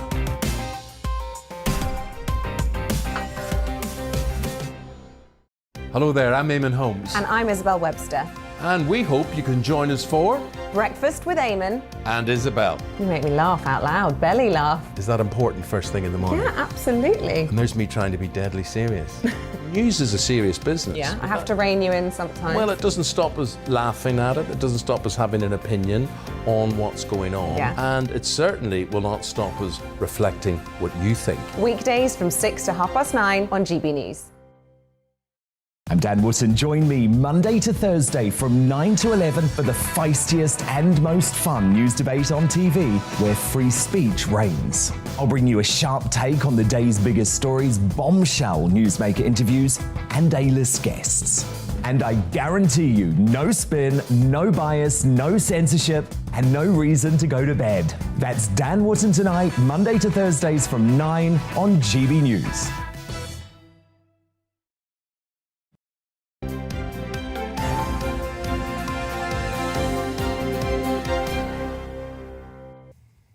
Half an hour ago on the programme, we had an interview with a QC, Jeffrey Robertson, and he was outlining the case for bringing Vladimir Putin to a war crimes trial. Good reaction on this morning. Lynn, good morning to you. What a very interesting interview that was. What a great man. Let's hope he can bring Putin to justice. Yeah, I love the show. She said, David says, amongst the topics covered this morning was the interview with Mr. Jeffrey Robinson. It's humbling to listen to an absolute expert giving us the details of his work, and GB News giving him the time to tell us. This is why the programme's so good. Thank you again. So, David, thank you for that. The amazing thing is that there are people like that who, that man was passionate, that man was an expert in war crimes. And, you know, these crimes committed by people who think there'll be no consequence to what they do. They feel that they're all powerful. I think the overriding message from what he said was patience is the name of the game. They say the wheels of justice turn slowly, don't they? And it could take 20 years, could take longer than that, or it may never happen, who knows? But it's certainly worthwhile exercise, keeping all that evidence. And so interesting to him saying that British police now are collecting evidence from refugees as they arrive in the UK of any possible war crimes or atrocities that they've witnessed or been involved in as they arrive in the UK. That's a big bit of a job, isn't it? Yeah, but, you know, we've got to do it. It's got to be done. It's all got to be written down and it's got to be contemporaneous in order to bring that prosecution in. Wouldn't that be a wonderful thing? Melvin says, our military built several Nightingale hospitals in just a few days. Would it be better if large areas of land were identified on the Ukrainian border areas and the military built accommodation for the refugees? Yeah, and I often thought that for Grenfell Tower as well, why people were stuck in tiny hotel rooms when we should have been making villages for them nearby where they lived. Roger says churches in Britain generally have very low attendances and very little 24-hour occupancy. They'd be a perfect place to accommodate refugees. Not sure about that. No, I'm not sure about that. Sacred spaces. Yeah, but also in the long term. Clive Ratton's got in touch on Twitter. Outstandingly interesting and fascinating interview on GB News of Jeffrey Robertson, QC on war crimes. Well done, GB News. And Craig Muckleston how interesting was Geoffrey Robertson? Brilliant interview, and he was just absolutely fascinating, and it was a privilege to hear him talking about prosecuting Pinochet and Milosevic and the like. We're hoping to talk now, as I think we can. We're going live to College Green at Westminster. Tulip Siddiq, MP. Let's see her there. We're just testing her line there, and I believe that you're up, Ms. Siddiq. Thank you very much indeed. We're talking about Nazanin Zaghari-Ratcliffe. So basically, do you feel, given her passport back yesterday, is she a step closer towards freedom? Yes, I think she is. So she was called over the weekend from the Iranian Revolutionary Guard and the Ministry of Intelligence to come in for questioning. As you can imagine, she was quite apprehensive, wasn't sure what to expect. And then when she went in, there was a long line of questioning and some scare tactics, as she described it. By the end of it, they handed her British passport back to her, which was astonishing because bear in mind, she hasn't seen her British passport since the 3rd of April 2016, 6 years ago. Scare tactics then, was she able to give you any details? And go on. So after 6 years of campaigning for her, we've had lots of false dawns, but it does feel like this is more hopeful. She is technically on a travel ban at the moment because she served her 5-year sentence. Then she had another year sentence, and then she's technically on a travel ban now. And they did say when she was leaving the offices of the Iranian Revolutionary Guard not to book her own flight. So I wouldn't say that I'm absolutely certain she's arriving in the country imminently, but I can say that it looks more hopeful than it has in the past 6 years. Do you think that is then? There's lots of reports swirling around, at least in Iran, of a possible deal having been done between the British government. We've paid for her, haven't we? We've bought her for £400 million. Yeah, so this debt that we owe Iran is a historic debt dating back to the 1970s. It's a debt that we owe Iran legally. We went to the international courts. The tribunals ruled that we owe Iran the money. So forget Nazanin. Regardless of Nazanin, we still owe that money to Iran. We challenged it in the courts, and the verdict is that yes, legally we owe Iran the money. So if you're asking me if we should be paying the money back, well, if you owe someone money, you probably should pay it back. So Iran has been asking for that money for the last over 40 years now. It sounds like there's been some movement on the debt, because I don't think they would have sent a British negotiating team to Tehran if there hadn't been some movement on the debt. OK, so just give us an update on Nazanin's situation, because since sort of COVID broke out in all the Iranian prisons, lots of prisoners were sent home on house arrest. She's been in her parents' house for, I think, the last couple of years. She remains there. What are the hopes, in terms of possible timeline for this? And, of course, a reunion with her husband and her little girl, Gabriella. So as you say, she's been under house arrest at her parents' house for about the last 2 years, and that was because of COVID. She was initially wearing an ankle tag, and she could only go as far as down the road from where her parents' house is. The ankle tag was eventually taken off, so she can go to the doctors in a few other places, but she couldn't leave the country. She now has the British passport, so I guess it's a question of when she comes back. I can't give you an exact timeline, but I do feel that things are moving forward. I can tell you in terms of Richard, who I met, he is a lot calmer than I would have expected most people in that situation, because he is a very calm man. But he now says that he looks more hopeful, he feels happier, and he feels like there's some light at the end of this very long tunnel.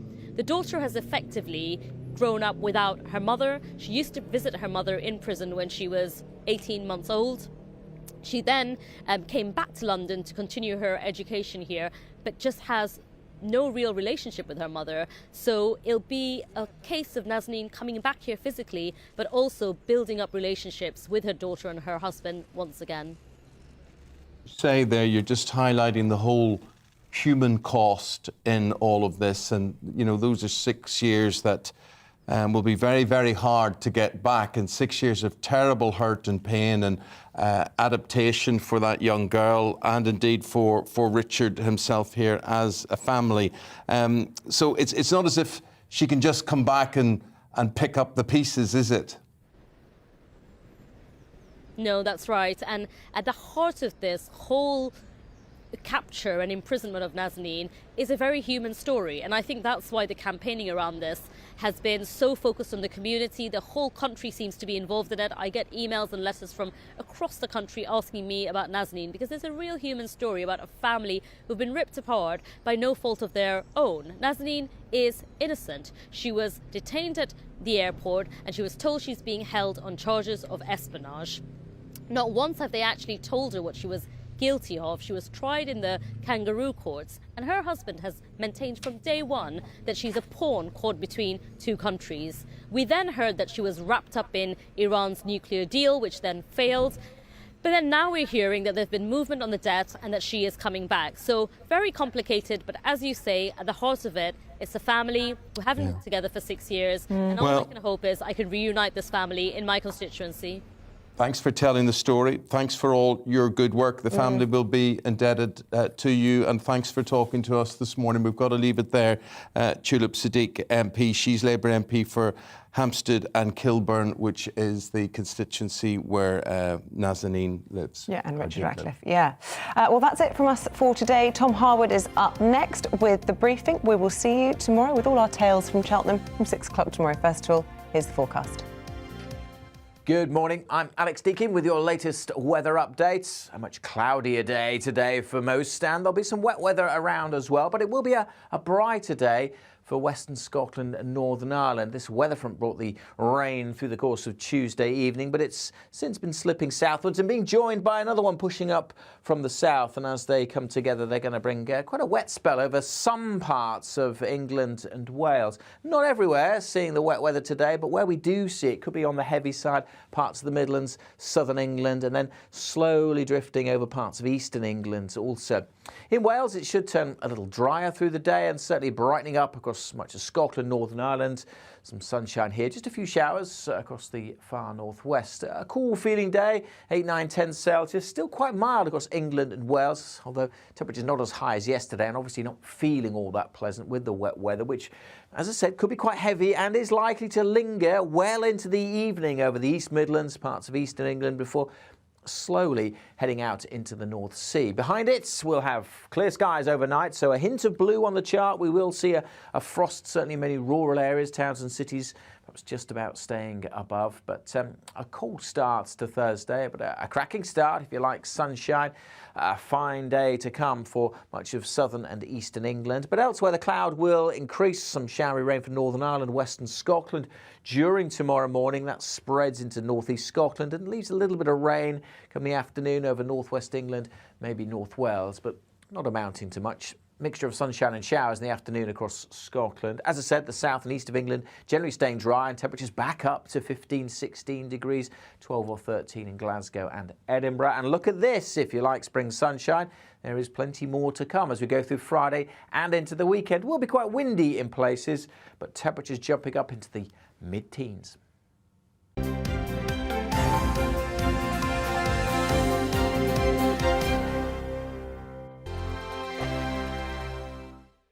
GB News is the UK's home of discussion and debate from all perspectives. To stay up to date on the latest stories, make sure that you subscribe to the GB News channel right here on YouTube. You can watch us live 24/7 across the whole world. You can also check out exclusive content and catch up on previous episodes of your favourite shows. Every day, we ask the questions that you'd ask, so why not add your voice to the conversation in the comments section? Don't forget to subscribe. We are GB News, Britain's news channel.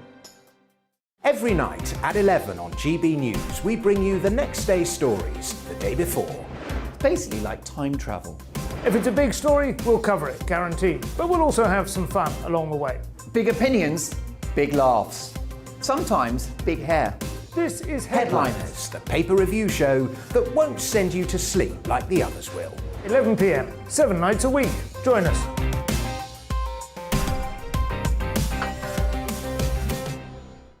Hello there, I'm Eamonn Holmes. And I'm Isabel Webster. And we hope you can join us for Breakfast with Eamonn and Isabel. You make me laugh out loud, belly laugh. Is that important first thing in the morning? Yeah, absolutely. And there's me trying to be deadly serious. News is a serious business. Yeah, I have to rein you in sometimes. Well, it doesn't stop us laughing at it. It doesn't stop us having an opinion on what's going on. Yeah. And it certainly will not stop us reflecting what you think. Weekdays from 6 to 9:30 on GB News. I'm Dan Wootton.